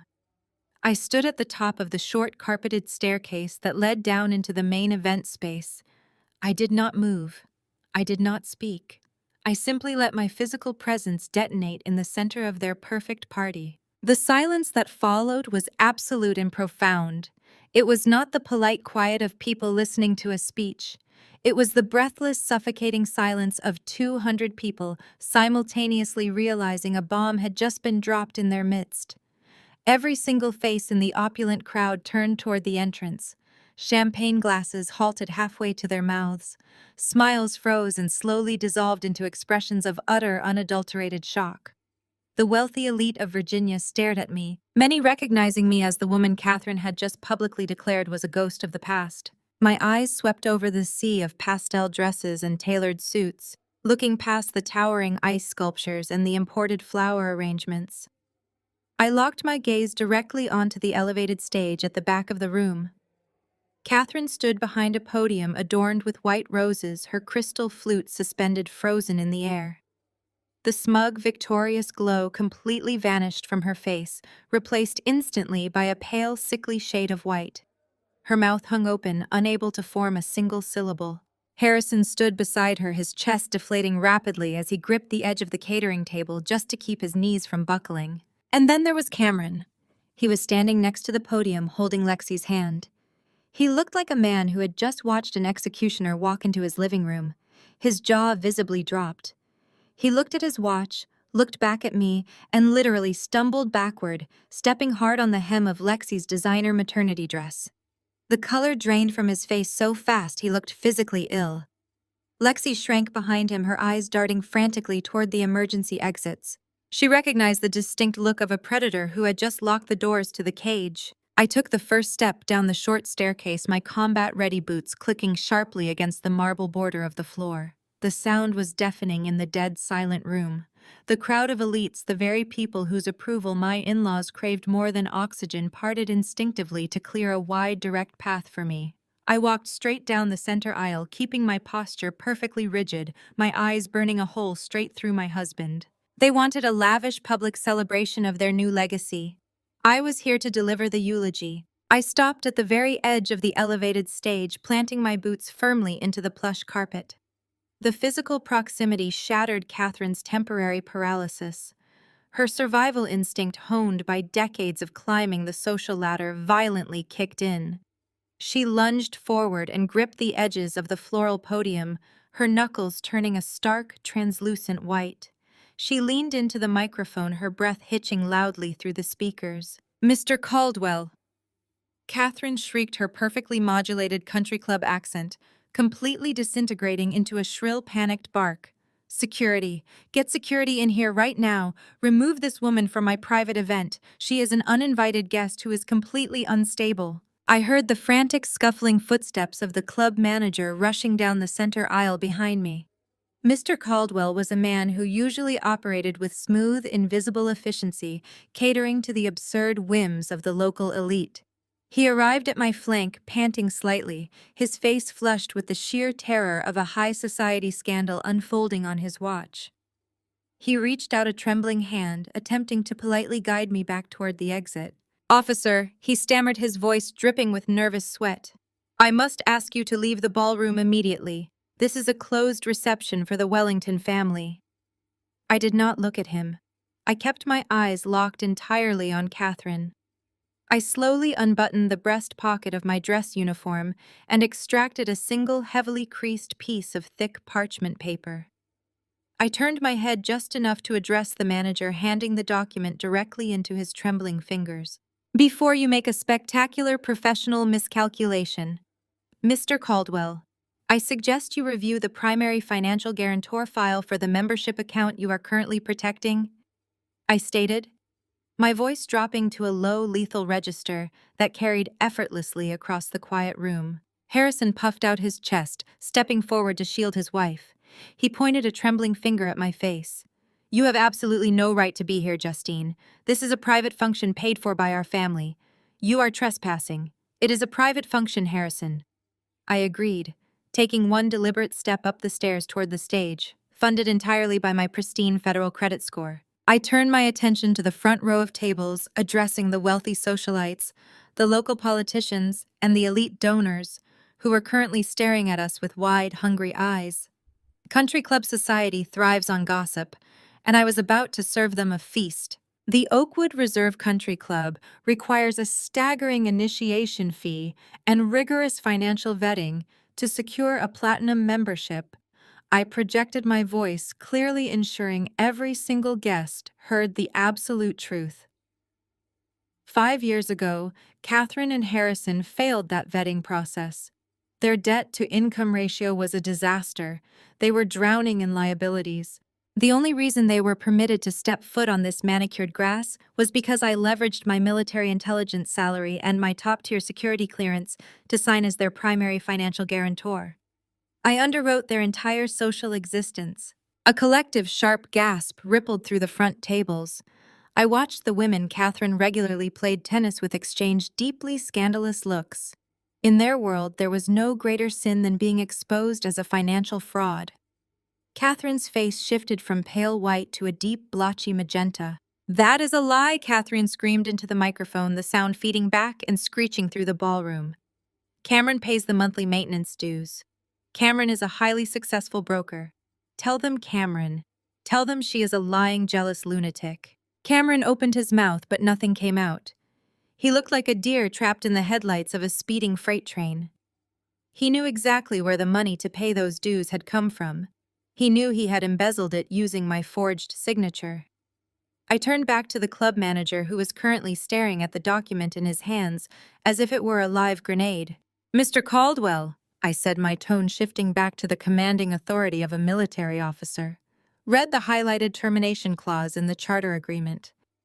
As the sole legal and financial guarantor of account number 4829, I possess the unilateral authority to sever this relationship at any time, for any reason." Caldwell swallowed hard, his eyes darting frantically between the paperwork and Catherine's furious face. He nodded slowly, clearly terrified. According to the bylaws, he mumbled, his voice barely audible. "The guarantor has the right to revoke sponsorship. Then I am officially exercising that right," I declared, cutting him off sharply. "Effective this very second, I am canceling the Wellington family membership. They are no longer platinum members. They are no longer guests. They are trespassers." Catherine let out a sound that was half sob, half shriek. She scrambled down from the podium, abandoning her posture of elegance entirely. "You cannot do this to me. I am on the Summer Gala Planning Committee. I have hosted the charity silent auction in this room for 3 consecutive years. You cannot strip me of my club access." I looked down at her, feeling absolutely zero pity. "You stripped yourself of your club access the moment you decided to break into my home and steal my assets," I replied coldly. Cameron finally found his legs. He lunged forward, reaching out to grab my arm in a desperate, clumsy attempt to physically drag me away from his mother. It was a monumental error in judgment. As his hand shot toward my uniform sleeve, my combat training took over instinctively. I sidestepped his chaotic advance, gripped his wrist, twisted his arm outward, and applied immediate localized pressure to his elbow joint. Cameron let out a sharp yell of pain, his knees buckling as he was forced to drop into a subservient crouch right in front of the front row tables. "Do not ever attempt to lay hands on a federal officer, Cameron," I warned him, releasing his wrist and letting him stumble onto the carpet. I turned my back on my pathetic husband and focused my attention entirely on the club manager. "Mr. Caldwell, as these individuals no longer possess an active membership, this extravagant baby shower is officially unsponsored and uninsured. You have exactly 2 minutes to shut down the open bar, instruct the catering staff to stop serving the imported oysters, and begin clearing the non-members from the premises. If you fail to do so, I will hold the Oakwood Reserve Country Club legally and financially liable for hosting an unauthorized massive gathering on my dime." The manager did not need to be told twice. The threat of legal action from a military intelligence officer holding undeniable documentation was enough to override his fear of a country club housewife. He immediately spun around and began frantically waving his arms at the catering staff, signaling them to cut off the champagne supply. The live string quartet, sensing the party was definitively over, quietly packed up their instruments. The clinking of glasses ceased entirely. The lively celebratory atmosphere was dead, replaced by the humiliating reality of a public eviction. Catherine stood frozen near the stage, watching her carefully constructed social empire evaporate before her very eyes. Her wealthy friends were actively looking away from her, whispering behind their hands, already distancing themselves from the social contagion she had just become. The platinum membership card she had wielded like a royal scepter was now absolutely worthless. I had successfully disarmed her primary weapon of social intimidation, stripping her naked in front of the exact audience she had spent her entire life trying to impress. The country club takedown had begun, but the true devastation was still loaded on the flash drive in my pocket. Cameron scrambled to his feet, furiously dusting off the knees of his expensive trousers. The physical humiliation of being dropped to the carpet in front of his elite social circle had completely shattered his carefully maintained veneer of control. His face contorted into a mask of pure, unadulterated rage. He stepped into my path, deliberately puffing out his chest and attempting to use his height to tower over me. He was desperate to salvage whatever shred of masculinity he felt he had just lost in front of his former clients. "Are you completely out of your mind?" he hissed, his voice trembling with furious indignation, but kept just low enough to avoid echoing through the silent room. "You come into my event, assault me, and throw some bureaucratic temper tantrum over a country club membership. You think canceling a club account changes anything. You think this little stunt saves you. I still have the power of attorney. I still have the deed transfer. On Monday morning, that house belongs to me, and you will be sitting on a cot in Germany with absolutely nothing to your name." He sneered, a desperate and ugly expression forming on his face. "You can embarrass my mother, Justine, but you cannot stop the legal process. You signed the paperwork. The estate is mine. Lexi and I are moving into the master suite tonight, and there is not a single thing your military rank can do to stop it. Go ahead and march out of here in your little uniform before I call the actual police and have you arrested for assault." I did not flinch. I did not blink. I looked at the man I had called my husband for 5 years and felt absolutely nothing but clinical detachment. He was barking hollow threats, clinging desperately to a forged piece of paper he believed was his winning lottery ticket. He wanted a reaction. He wanted me to scream, to cry, to beg him to reconsider in front of his audience. I gave him nothing. I stepped precisely 1 foot to the right, bypassed his imposing stance completely, and continued walking toward the rear of the ballroom. Cameron spun around, sputtering in total confusion as I completely ignored his aggressive monologue. My target was the elevated audio-visual control booth, tucked into the back corner of the event space. The young technician operating the soundboard and lighting arrays was staring at me with eyes the size of dinner plates. As I approached the short set of stairs leading into the booth, he immediately raised his hands in surrender and pressed himself flat against the back wall, making no attempt whatsoever to impede my progress. I stepped up to the massive digital mixing console. The setup was standard, utilizing a commercial-grade projection system designed to display slideshows of the happy couple on the 3 massive cinematic screens suspended above the stage. I reached into the breast pocket of my dress uniform jacket and withdrew the encrypted silver flash drive. "What are you doing?" Cameron yelled, abandoning his attempt at quiet intimidation and practically sprinting down the center aisle toward me. "Get away from that equipment. Shut off the power. Someone shut off the power right now." I slotted the flash drive into the primary input port of the console. The system recognized the device instantly. I bypassed the password prompt using a basic override command and mirrored my display to the main projection feed. I reached over, grabbed the master microphone resting on the soundboard, and flipped the switch to live. "You seem incredibly confident in your legal strategy, Cameron," I announced, my amplified voice booming out of the surround sound speakers and rattling the crystal centerpieces on the tables. "Let us review the documentation together, shall we? It is always best to maintain absolute transparency when conducting real estate transactions." I tapped the keyboard. The soft ambient lighting in the ballroom dimmed automatically as the 3 massive screens behind the stage flared to life in brilliant high-contrast white. Gasps echoed across the room as the audience was suddenly confronted not with romantic photographs of the expecting couple, but with stark, high-resolution scans of legal paperwork. On the left side of the massive screens, I projected the exact property quitclaim deed and general power of attorney that Cameron had thrown onto my kitchen island. I use the console tracking pad to highlight my forged signature in bright crimson red. I zoomed in tightly on the notary stamp belonging to Todd Vance, ensuring that every single business executive in the room could clearly read the name of the man who had facilitated the fraud. This is the document my husband believes grants him unilateral ownership of a multi-million-dollar Virginia estate.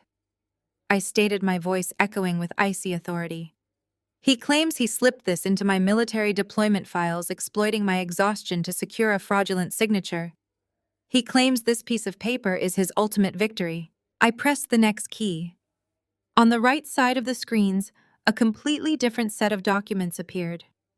These pages were dense, stamped with federal seals, and heavily redacted in sections to protect classified financial structures.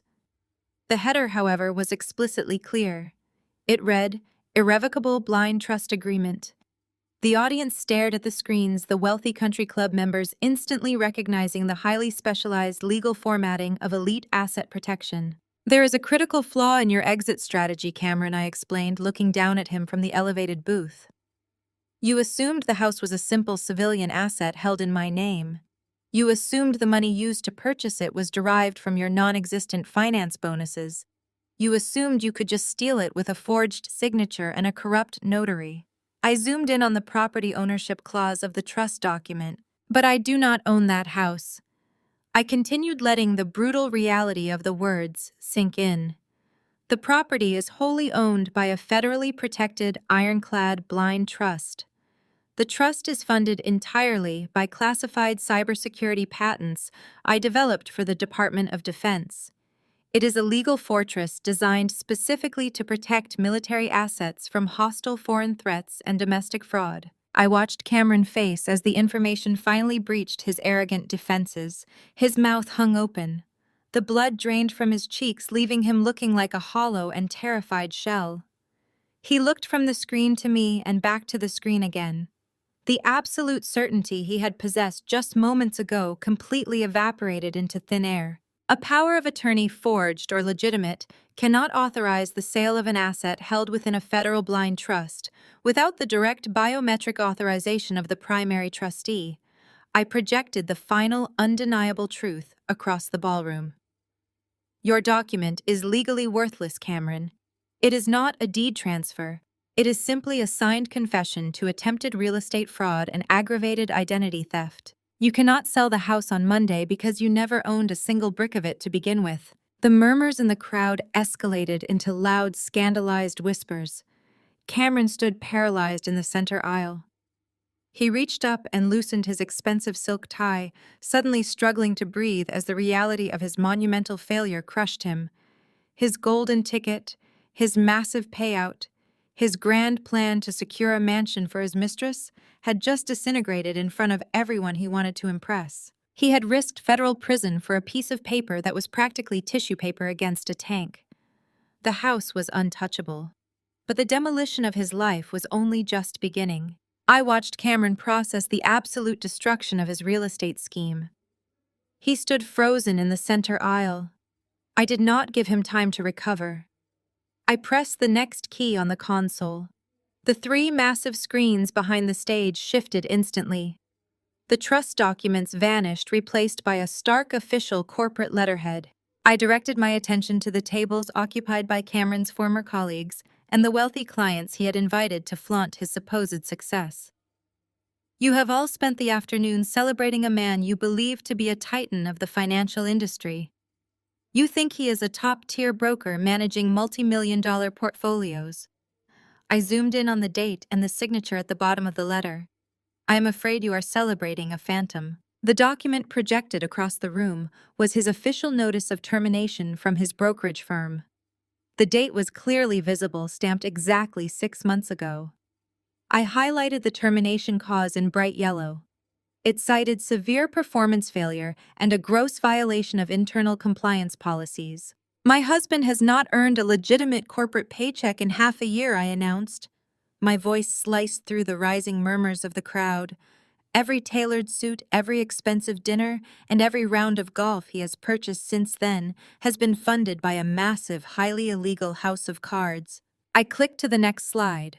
A cascading list of online lending institutions, private equity firms, and aggressive signature loan companies filled the screens. Beside each lender was a staggering principal amount. The total sum approached $500,000. I highlighted the guarantor section for each and every loan. My name and my military identification number were plastered across every single application. Cameron did not just lose his job, I explained, pacing the length of the audiovisual booth so everyone could see me clearly. He decided to sustain his illusion of wealth by committing federal wire fraud. He accessed my secure files, stole my classified military earnings statements, and forged my digital signature to secure these loans. He used my active duty status to get lower interest rates, effectively weaponizing my service to this country to fund his unemployment and his pregnant mistress. Cameron finally found his voice. It was a high, desperate squeak. "Turn it off! Turn it off right now! You are violating my privacy. This is slander." "It is only slander if it is a lie, Cameron," I responded coldly. "I am simply presenting your own financial ledger to your guests. I think they have a right to know exactly who is buying the champagne today." I advanced to the next set of data. This slide broke down his outbound cash flow. I showed the zero balance in his personal checking accounts. I displayed the desperate, frantic wire transfers he made to keep the high-interest loan sharks at bay. I laid bare his absolute and total bankruptcy. The reaction from the crowd was instantaneous and brutal. The elite country club members, the people who judged everyone entirely by their net worth, physically recoiled from Cameron. The wealthy men he had played golf with looked at the screens in utter disgust. The women who had just been toasting to his success began whispering furiously behind their hands. The polished veneer of his social standing was being stripped away, revealing a desperate, broke criminal underneath. One of his former clients, an older man sitting near the front, stood up abruptly and threw his linen napkin onto his plate. "You are broke," the man demanded, his voice carrying over the murmurs. "You told me last week you were managing a new private equity fund. You asked me to invest $200,000. Cameron spun around, holding his hands up defensively. "Richard, please, I can explain. It is a temporary cash flow issue." "There is no cash flow," I projected through the speakers, cutting off his pathetic attempt at damage control. "There is only fraud. If you gave him a single cent, Richard, you handed your money to a man who is currently looking at a decade in federal prison for aggravated identity theft and wire fraud across state lines." The word prison hung in the air, sucking the remaining oxygen out of the room. Harrison and Catherine, who had been standing frozen near the stage, suddenly realized the magnitude of the exposure. Their son was not just being humiliated, he was being publicly indicted in front of their entire social circle. The people in this room were not just guests, they were potential victims and witnesses. Catherine tried to intervene, her voice shrill and panicked. "This is a private family matter. Everyone, please do not listen to this bitter woman. She is just trying to ruin us because she is jealous of our new family." I locked eyes with my mother-in-law. "You are next, Catherine," I promised softly, the microphone picking up the deadly calm in my voice. "Do not think for a second that your hands are clean in this operation." I turned my focus back to the financial breakdown on the screens. I wanted the audience to see exactly where the stolen $500,000 had gone. I brought up the pie chart I had created during my digital autopsy. I pointed to the massive slice that represented the luxury downtown apartment, the designer maternity clothes, and the expensive dinners that Lexi had been enjoying. "You see, my husband needed this massive influx of stolen cash to maintain a very specific illusion," I explained. "He needed to prove to his mistress that he was a wealthy provider. He needed to prove to his parents that he was a successful son. He was so terrified of being exposed as a failure that he chose to become a federal criminal instead." I watched Cameron sink into one of the empty chairs in the center aisle. He put his head in his hands, his fingers pulling at his perfectly styled hair. The reality of his absolute ruin had finally crushed him. The fake finance broker was dead. The man sitting in that chair was just an unemployed, bankrupt fraud, staring down the barrel of a massive federal investigation. He had lost his career, his house, his reputation, and his freedom all in the span of a few minutes. But I was not finished. The financial crimes were only the mechanism of his betrayal. The true, devastating punchline of his entire pathetic existence was still waiting to be revealed. I reached for the keyboard, ready to pull back the curtain on the woman he had destroyed his life to impress. I tapped the spacebar on the mixing console. The financial spreadsheets vanished from the three massive screens suspended above the stage. In their place appeared a high-resolution security photograph of the woman currently clutching Cameron's shoulder. Beside her smiling face, a series of official legal documents populated the screen. The header on the slide did not say Lexi. It read Alexis Thorne in bold, unforgiving letters. I turned my gaze toward the stage-locking eyes with my mother-in-law. Catherine, just 20 minutes ago you raised a glass of imported champagne and toasted to a real woman. You proudly announced to this entire ballroom that Lexi was giving Cameron the perfect family and the proper legacy that I supposedly denied him. I think it is time your guests meet the actual mother of your future grandchild. I zoomed in on the legal dockets displayed on the right screen. Lexi is not a naive, wide-eyed girl swept up in a suburban romance. Her legal name is Alexis Thorne. She is a highly efficient, seasoned professional predator. Over the past 7 years, Alexis has been the primary plaintiff in 4 separate, highly lucrative paternity lawsuits across New York, Florida, and Texas. A collective gasp ripped through the ballroom. The wealthy socialites who had just been fawning over Lexi's maternity dress now stared at her with undisguised revulsion. Lexi shrank back, her hands dropping from Cameron's arm. Her business model is remarkably consistent. I projected my voice over the rising whispers. She targets arrogant, status-obsessed men who project massive wealth but possess terrible judgment.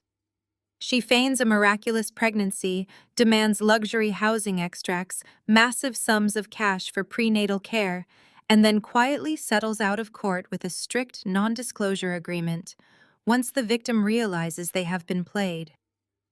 You are not her happily ever after, Cameron. You are simply her 5th mark.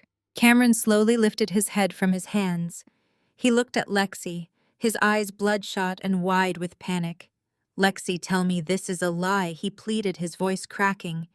Tell me she is making this up. Lexi did not look at him. She was staring at the exit doors, calculating her distance and her odds of escape. Her sweet, bubbly persona was melting away, replaced by the hardened, calculating glare of a cornered grifter. It gets worse, Cameron, I stated, bringing his attention back to the screens. Because you are not just a victim of a standard extortion racket. You are a victim of your own biological hubris.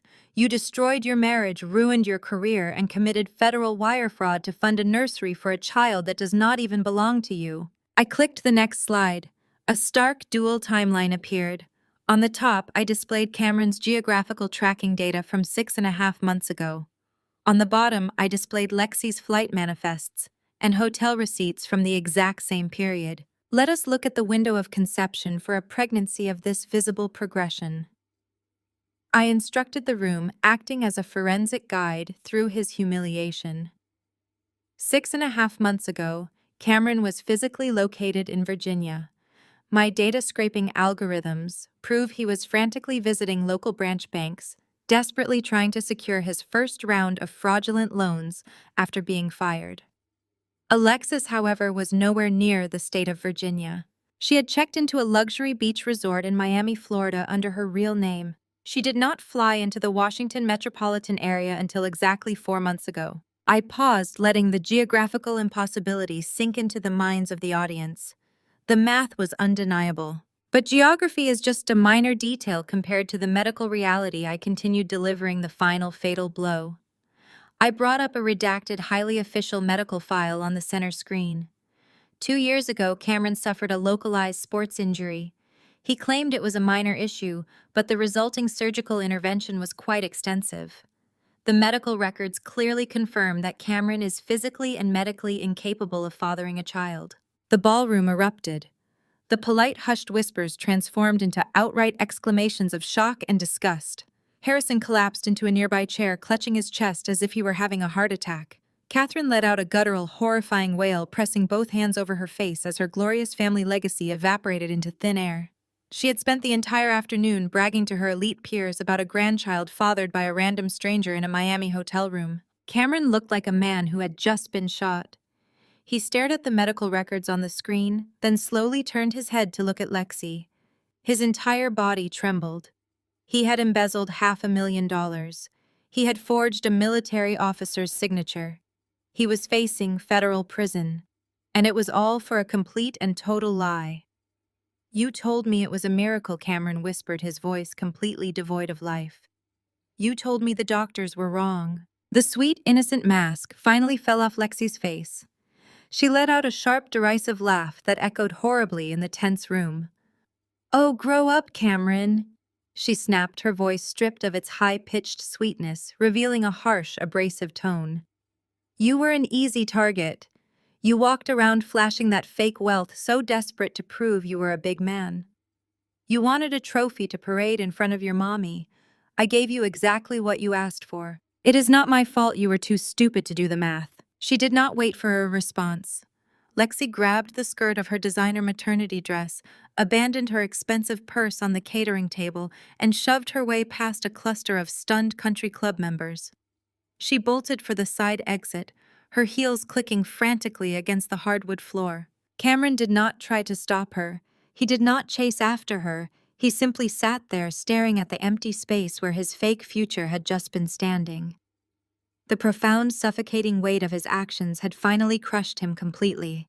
He had traded a loyal, successful wife and a secure life for a phantom illusion that had just sprinted out the side door. I stood in the audiovisual booth looking out over the absolute devastation I had orchestrated.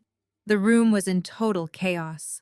Wealthy patrons were actively backing away from Catherine and Harrison as if they carried a contagious disease. The perfect, arrogant family that had mocked my military service and plotted to steal my home was currently sitting in the wreckage of their own making, entirely exposed to the world. But my operation was not over. The social execution was complete, but the legal reckoning was waiting just outside the gates. The sound of the heavy side door slamming shut behind the fleeing mistress served as the starting gun for the real chaos. For a few seconds, the ballroom remained suspended in a state of collective shock. Cameron was still slumped in his chair, a hollowed-out shell of a man staring blankly at the floor. But the wealthy elite occupying the front tables did not care about Cameron's broken heart or his shattered ego. They cared about their own wallets. The silence fractured, replaced by a low, dangerous rumble that swept through the room like an approaching storm. I leaned over the mixing console and tapped a single key. The projection screens shifted one final time, bringing the Wellington Family Foundation financial ledgers back into stark, undeniable focus. I zoomed in on the donor list, highlighting the names of several prominent families currently sitting in the room. I watched their eyes track the digital red lines connecting their generous charitable contributions directly to the fraudulent loan payments and Lexi's luxury penthouse lease. The transition from polite country club society to an angry, mobilized mob was instantaneous. Sylvia Sterling, a woman whose family practically owned half the real estate in the county, stood up from her table. She was the primary benefactor of Catherine's Historical Preservation Fund. She marched directly to the edge of the stage, her diamond necklace catching the light as she pointed a shaking finger at my mother-in-law. Catherine, Sylvia demanded, her voice cutting through the rising noise like a whip. "Did you funnel my $50,000 gala donation into a slush fund to pay for that grifter's maternity wardrobe?" Catherine recoiled as if she had been physically struck. She held her hands up her face, a mask of desperate, trembling panic. "Sylvia, please, you have to understand. This is a massive misunderstanding. My daughter-in-law is a cyber terrorist. She fabricated these documents to destroy us because Cameron was leaving her. It is all fake." I did not let the lie breathe for a single second. I pressed the button on the microphone, my voice booming across the hostile room. "The routing number on your donation check was 0420. Sylvia, it was deposited on the 14th of last month. 48 hours later, exactly $40,000 was wired from the foundation account to a property management firm in downtown Alexandria to cover a 6-month advance on a luxury lease. I have the wire transfer receipts right here on the screen. The bank stamps are federally verified. Sylvia's face turned a dangerous shade of crimson. She did not look at me. She kept her furious gaze locked entirely on Catherine. You stole from my family to hide your son's pathetic indiscretions, Sylvia hissed, her voice vibrating with pure rage. You sat at my dining table, drank my tea, and asked for donations to preserve local history while you were actively laundering money. The dam completely broke. Other guests surged out of their seats, abandoning their half-eaten hors d'oeuvres and imported champagne. A prominent local judge who had sponsored Harrison's membership to the club's board of directors slammed his fist onto a catering table. Harrison the judge roared, his face purple with fury. You asked me to review those tax exemption forms for your charity last quarter. You used my legal credibility to rubber stamp a federal fraud operation. You have implicated me in a federal crime. I will have your head on a platter for this. I will sue you for every single cent you have ever touched. Harrison tried to puff out his chest, attempting to rely on decades of arrogant bluffing. Now listen here, all of you. You are listening to a disgruntled, hysterical woman. We have highly paid accountants who manage the foundation. If there are discrepancies, it is an administrative error. We will conduct an internal audit and make everyone whole. You are overreacting to a private family dispute. I leaned into the microphone one last time. There will be an audit, Harrison, I assured him, my tone echoing with absolute finality. But it will not be internal. The Internal Revenue Service and the Federal Bureau of Investigation do not care about your country club status or your arrogant excuses. They care about wire fraud, tax evasion, and aggravated identity theft. And as of this morning, they possess the exact same unredacted digital dossier you are currently staring at on these screens. The mention of federal authorities sent a shockwave of sheer panic through the crowd. These were wealthy people who guarded their reputations fiercely. The realization that they were currently attending a party funded by embezzled money, standing in a room with individuals about to be indicted by the federal government, shattered their remaining composure. They needed to distance themselves from the blast radius immediately. Phones were whipped out of pockets and expensive clutches. Guests began frantically dialing their personal attorneys and wealth managers on a Saturday afternoon, demanding immediate financial sweeps and legal shielding. The catering staff, recognizing that the hosts were entirely bankrupt and headed for prison, abruptly stopped pouring drinks. The banquet manager instructed his team to start pulling plates and clearing the raw bar, refusing to serve another dime of unpaid inventory. Catherine reached out, trying to grab the arm of a woman she had played tennis with for a decade. Linda, please, you know me. You know I am a good person. We just wanted to protect our son. Linda snatched her arm back as if Catherine were covered in acid. Do not touch me, you common thief. Linda spat, her voice dripping with absolute disgust. You are a complete fraud. You are entirely ruined in this town. You will never sit at our tables again. The social execution was complete and absolute. Catherine collapsed onto the edge of the stage, burying her face in her hands as loud, uncontrollable sobs racked her body. Her carefully constructed empire of pearls, charity galas, and elite superiority had been burned to ash in a matter of minutes. She was no longer a respected matriarch. She was a pariah. Harrison realized the battle was lost. His bluster evaporated, replaced by the frantic, terrified energy of a cornered criminal. He grabbed Catherine by the shoulder, hauling her to her feet. We need to leave, he barked, his eyes darting toward the main exit. We need to get out of here right now and call the lawyers. Come on, Cameron, get up. But they had nowhere to go. As Harrison tried to drag his sobbing wife toward the center aisle, the crowd of furious, betrayed country club members physically shifted. They closed ranks, forming a solid, impenetrable wall of angry donors and former friends between the in-laws and the heavy oak doors. You are not going anywhere, Harrison, the judge commanded, stepping directly into Harrison's path with his arms crossed tightly over his chest. You are going to stand right here and wait for the authorities to arrive. If you try to run, I will personally assist security in holding you down. I stood quietly in the audiovisual booth watching the trap snap completely shut. I reached out and flicked the master power switch on the console. The 3 massive screens went dark. The microphone cut off. I ejected my encrypted flash drive and slipped it safely back into the breast pocket of my military uniform. I had delivered the payload. The enemy had been disarmed, humiliated, and neutralized by their own greed.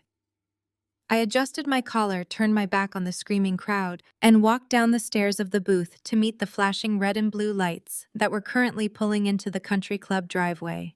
The shrill, piercing wail of police sirens cut through the heavy, suffocating atmosphere of the ballroom. The sound grew rapidly louder, echoing off the manicured lawns and sweeping driveways of the Oakwood Reserve Country Club. The noise abruptly terminated just outside the main lobby entrance, replaced by the harsh, rhythmic flashing of red and blue emergency lights reflecting through the high transom windows.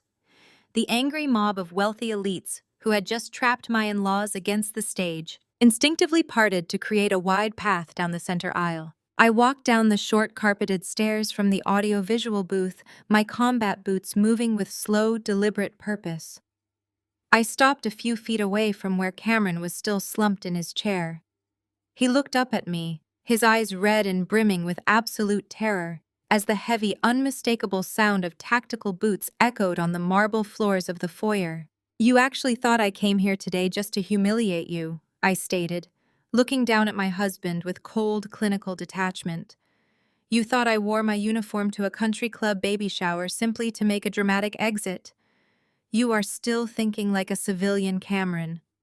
I did not come here to crash your party. I came here to stall you." Cameron opened his mouth, his breath coming in short, panicked gasps. "If I had simply let you leave the house yesterday, you might have realized the deed transfer failed," I explained, projecting my voice so his parents could hear every single word. "You might have tried to run.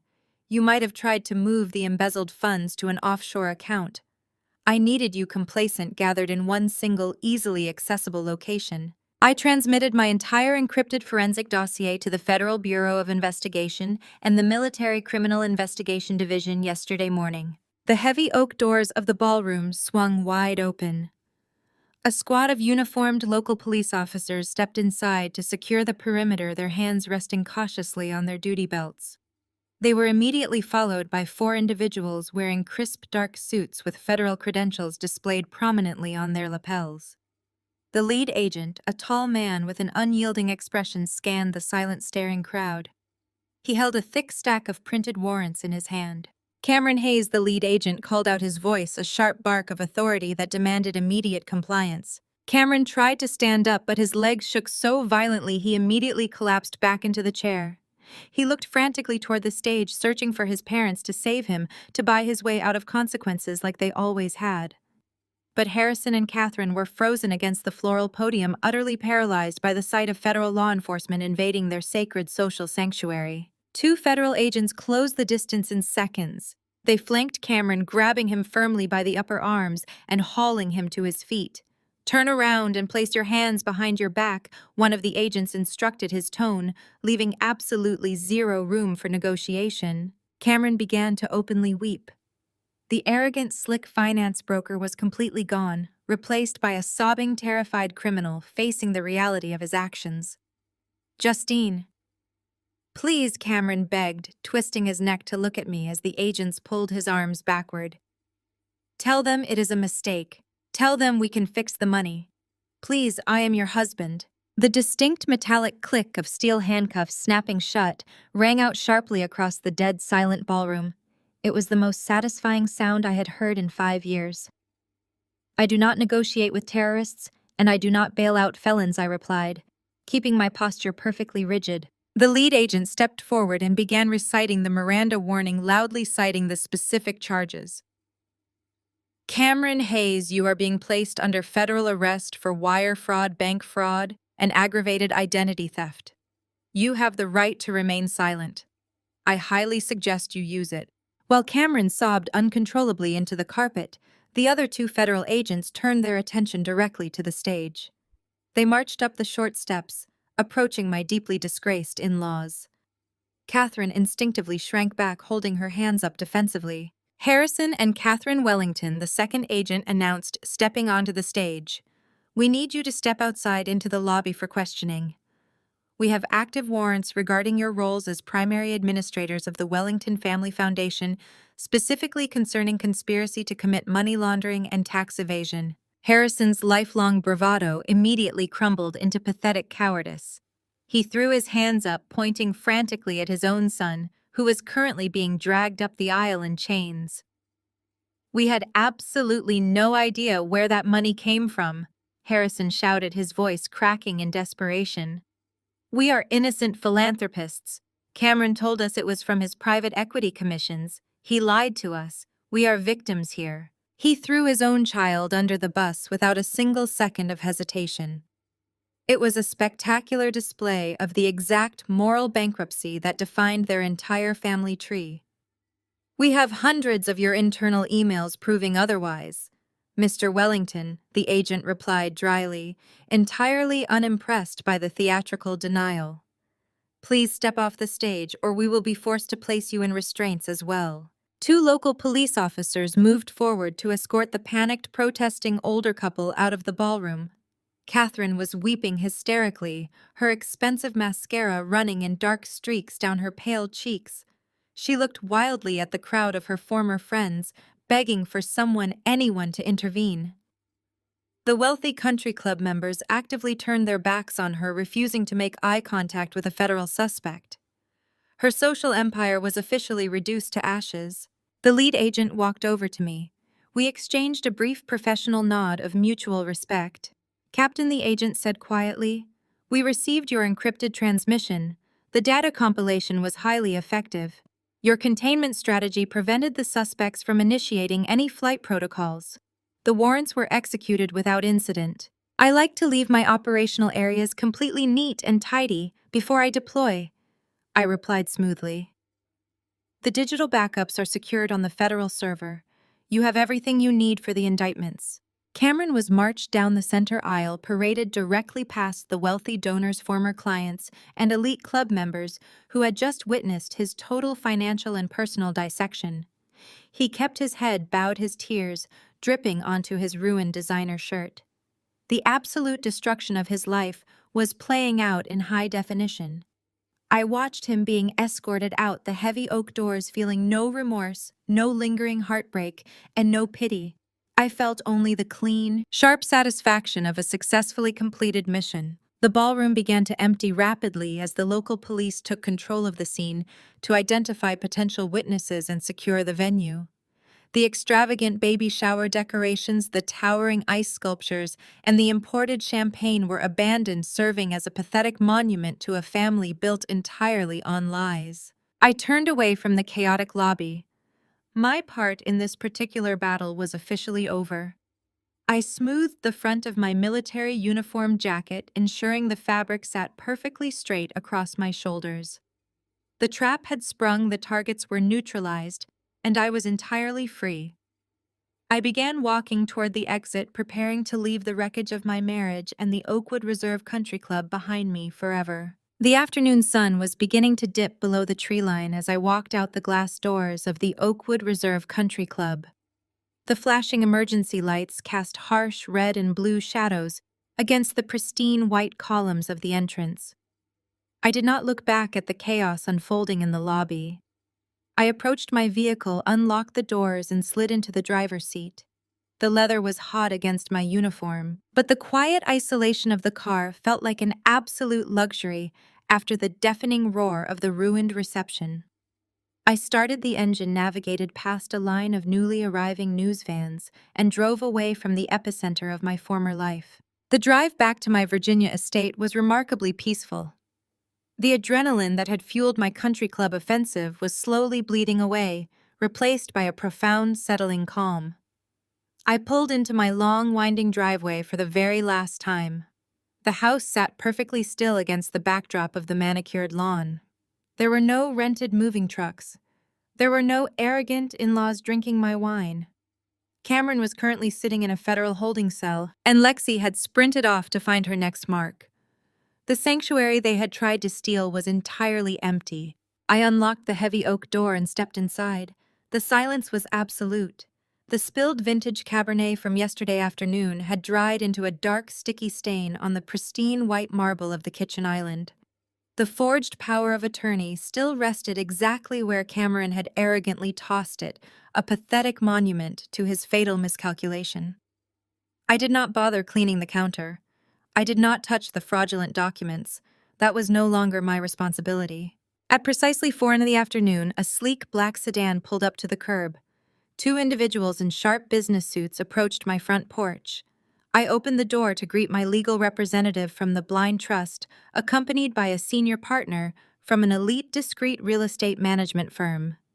They stepped into the foyer, casting a brief professional glance at the spilled wine before opening their leather briefcases on my dining room table. We did not waste time with small talk. I am deploying on an adjusted schedule, I informed them, keeping my voice crisp and authoritative.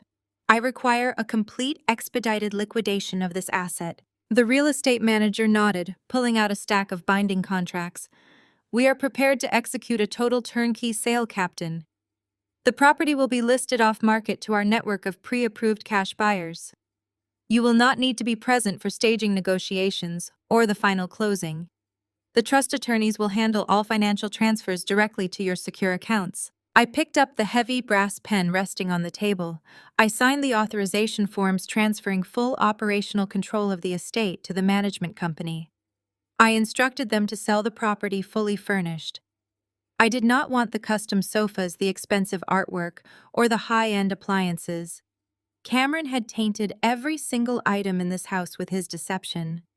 I wanted the slate wiped completely clean. I handed the pen back, effectively severing my final physical tie to the state of Virginia. As the legal team packed their briefcases and departed, another car pulled hesitantly into the driveway. It was Marta. I had texted her from the country club parking lot requesting she meet me at the house one last time. She stepped out of her compact car, looking nervously toward the quiet street, clearly anticipating an ambush from Catherine or Cameron. I walked out onto this front porch and offered her a warm, reassuring smile. "They are not coming back, Marta," I told her gently. "The house is completely secure." She hurried up the walkway, wrapping her arms around my shoulders in a tight, fiercely protective hug. She was crying softly, her relief palpable. "I saw the news alerts on my phone," she whispered, stepping back and wiping her eyes. "They arrested him. They arrested all of them. I was so worried they were going to hurt you." I led her inside, bypassing the kitchen and moving straight to the quiet sunroom at the back of the house. I asked her to sit down. For a decade, Marta had been the only person in this house who treated me with genuine respect. She had meticulously cared for my home while I was deployed. She had endured Catherine's vicious, condescending remarks without a single complaint just to maintain her employment. And yesterday she had risked her own livelihood to save me from a devastating legal trap. I reached into the inner pocket of my uniform jacket and withdrew a thick sealed envelope. I placed it gently into her hands. "I told you yesterday that I transferred 6 months of your salary to your account." I began, keeping my tone steady, but filled with profound gratitude. "That was just to ensure your immediate safety. This envelope contains the rest of your severance package." Marta looked down at the envelope, her hands shaking slightly. "Justine, you already gave me so much.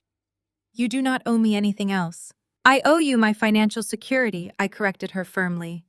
"Inside that envelope is a certified cashier check funded directly by my military trust. It is enough to pay off the remaining mortgage on your house. There is also a glowing notarized letter of recommendation signed by a senior federal officer and direct contact information for 3 elite government contractors who are currently looking for highly vetted, trustworthy estate managers. You will never have to work for people like my in-laws ever again." Marta carefully opened the flap of the envelope. When she saw the amount printed on the cashier check, she let out a sharp, breathless gasp. The paper fluttered in her trembling hands. She covered her face, breaking down into deep, overwhelming sobs of pure gratitude. She tried to hand it back, shaking her head, insisting it was too much money. I gently pushed her hands back toward her chest. "You earned every single cent of that, Marta. You showed loyalty when my own husband showed treason. You protect the people who protect you. That is how my world works." We sat in the sunroom for another 20 minutes. We did not talk about Cameron's infidelity or Catherine's money laundering. We talked about Marta's grandchildren, her plans to fix her roof, and her relief at finally being debt-free. It was the most honest, grounded conversation I had experienced in this house in 5 years. When it was finally time to leave, we walked out to the driveway together. The late afternoon sun was casting long golden shadows across the pristine lawn. I hugged her one last time, feeling a profound sense of closure.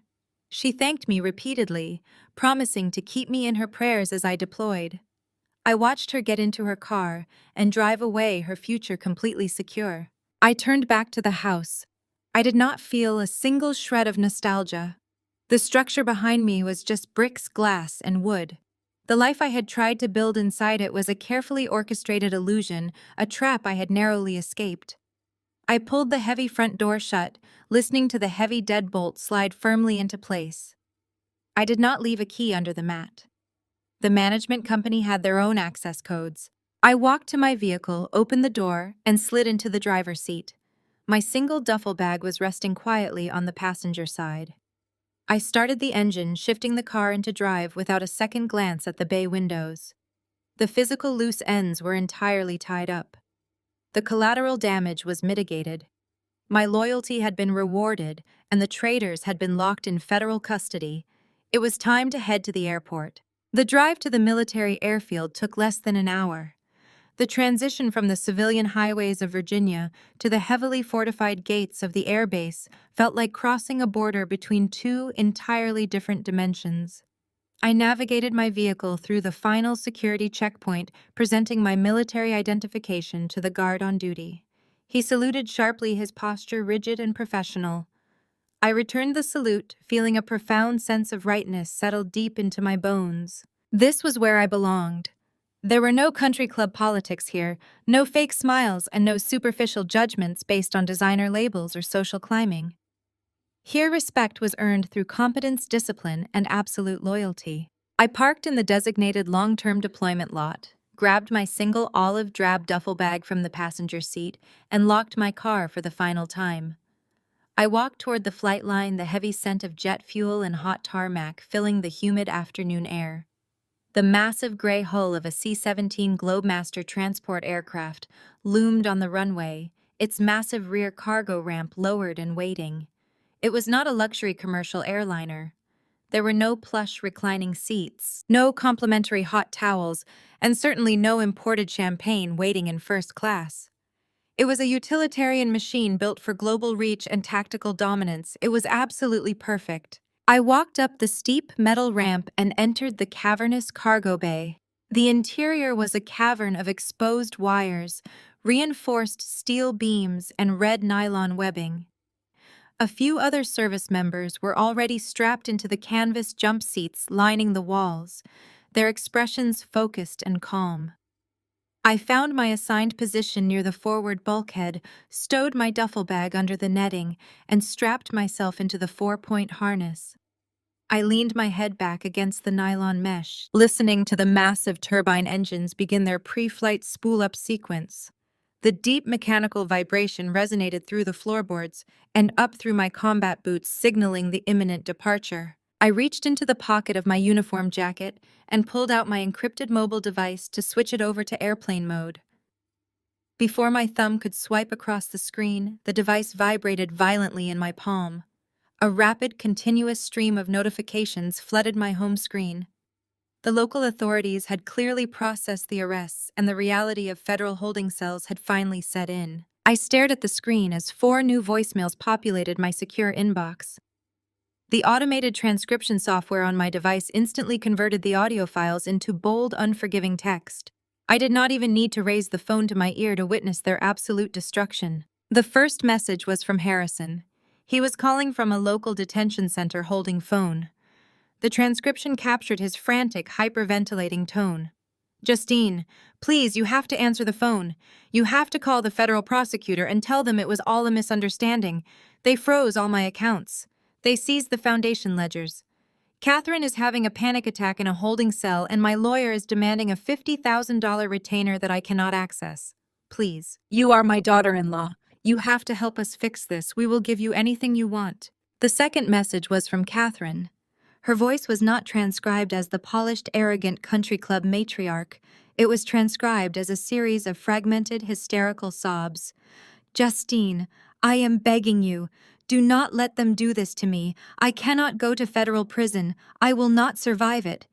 Cameron lied to us. He manipulated us into helping him. It is entirely his fault. Just unlock the trust accounts. Please, I will get on my hands and knees and apologize to you in front of the entire club. Just make the agents go away. She threw her own son under the bus without a single second of hesitation, just as Harrison had done in the ballroom. There was no loyalty among thieves. The final two messages were from Cameron. His transcriptions were pathetic rambling paragraphs of pure unfiltered desperation. Justine, babe, I am so sorry. Lexi took my watch and my wallet and ran out the side door. I have absolutely nothing left. The police are talking about a 10-year mandatory minimum sentence for the wire fraud. My parents will not even look at me. You are the only person I have left in this world. I know I messed up, but you cannot leave me here like this. I am your husband. You took a vow to support me for better or for worse. Please, Justine, pick up the phone. I am terrified. I sat in the belly of the military transport plane staring at the desperate pleas of the people who had conspired to destroy my life, steal my home, and mock my military service. They were begging for the very mercy they had gleefully denied me when they thought I was a naive, powerless obstacle in their way. They expected me to conform to the role of the dutiful, submissive wife and bail them out of the consequences of their own malicious greed. I felt absolutely zero pity. I felt no guilt. I felt no lingering attachment to the man who had forged my signature or the parents who had laundered his stolen money. I tapped the screen of my device. I selected the first voicemail from Harrison and hit delete. I selected Catherine's hysterical sobbing and hit delete. I selected Cameron's pathetic, manipulative apologies and deleted them both simultaneously. I opened my primary contact directory, highlighted all 3 of their phone numbers, and permanently blocked them from my network. With a few swift, decisive keystrokes, I completely erased them from my digital and physical reality. They were no longer my family. They were no longer my problem. They were simply inmates awaiting trial. I swiped the control panel on my screen and engaged airplane mode. The signal bars vanished completely, severing my connection to the civilian world and the radioactive fallout of my former marriage. I slipped the phone back into my uniform pocket just as the aircraft began its heavy, powerful taxi down the runway. A flight engineer in a green flight suit walked down the center aisle conducting his final visual safety checks before takeoff. He stopped in front of my jump seat, offering a sharp, respectful nod to the brass rank insignia pinned to my chest. "Can I get you anything before we are wheels up, Captain?" he asked, his voice competing with the roar of the jet engines. I looked at him, feeling a sudden profound sense of profound peace wash over me. "Just a black coffee, please," I replied, my voice steady and clear. He returned a moment later, handing me a plain white styrofoam cup filled with dark, steaming coffee. There was no crystal glassware, no imported champagne, and no arrogant toasts to a fabricated legacy. It was just a simple, honest cup of coffee, and it was exactly what I wanted. I wrapped my hands around the warm styrofoam and turned my head to look out the small, thick porthole window beside my seat. The massive transport plane accelerated down the tarmac, the sheer force of the thrust pushing me back into the nylon webbing. The wheels lifted off the concrete, severing my physical connection to the ground. I watched the green trees and sprawling suburban neighborhoods of Virginia fall away rapidly beneath us. The landscape shrank into a distant, insignificant grid of tiny houses and meaningless property lines. The aircraft banked sharply eastward, breaking through the lower cloud cover and pointing its nose directly toward the vast, dark expanse of the Atlantic Ocean. The horizon stretched out endlessly in front of me, open and brilliantly clear. The crushing weight of a toxic marriage, deceitful in-laws, and an unappreciative civilian life evaporated completely into the thin, cold air of the upper atmosphere. I took a slow, deep sip of my coffee, savoring the bitter, grounding taste. I was not just flying toward a new deployment in Germany. I was flying toward a completely liberated, fiercely independent future, and I had never felt more alive.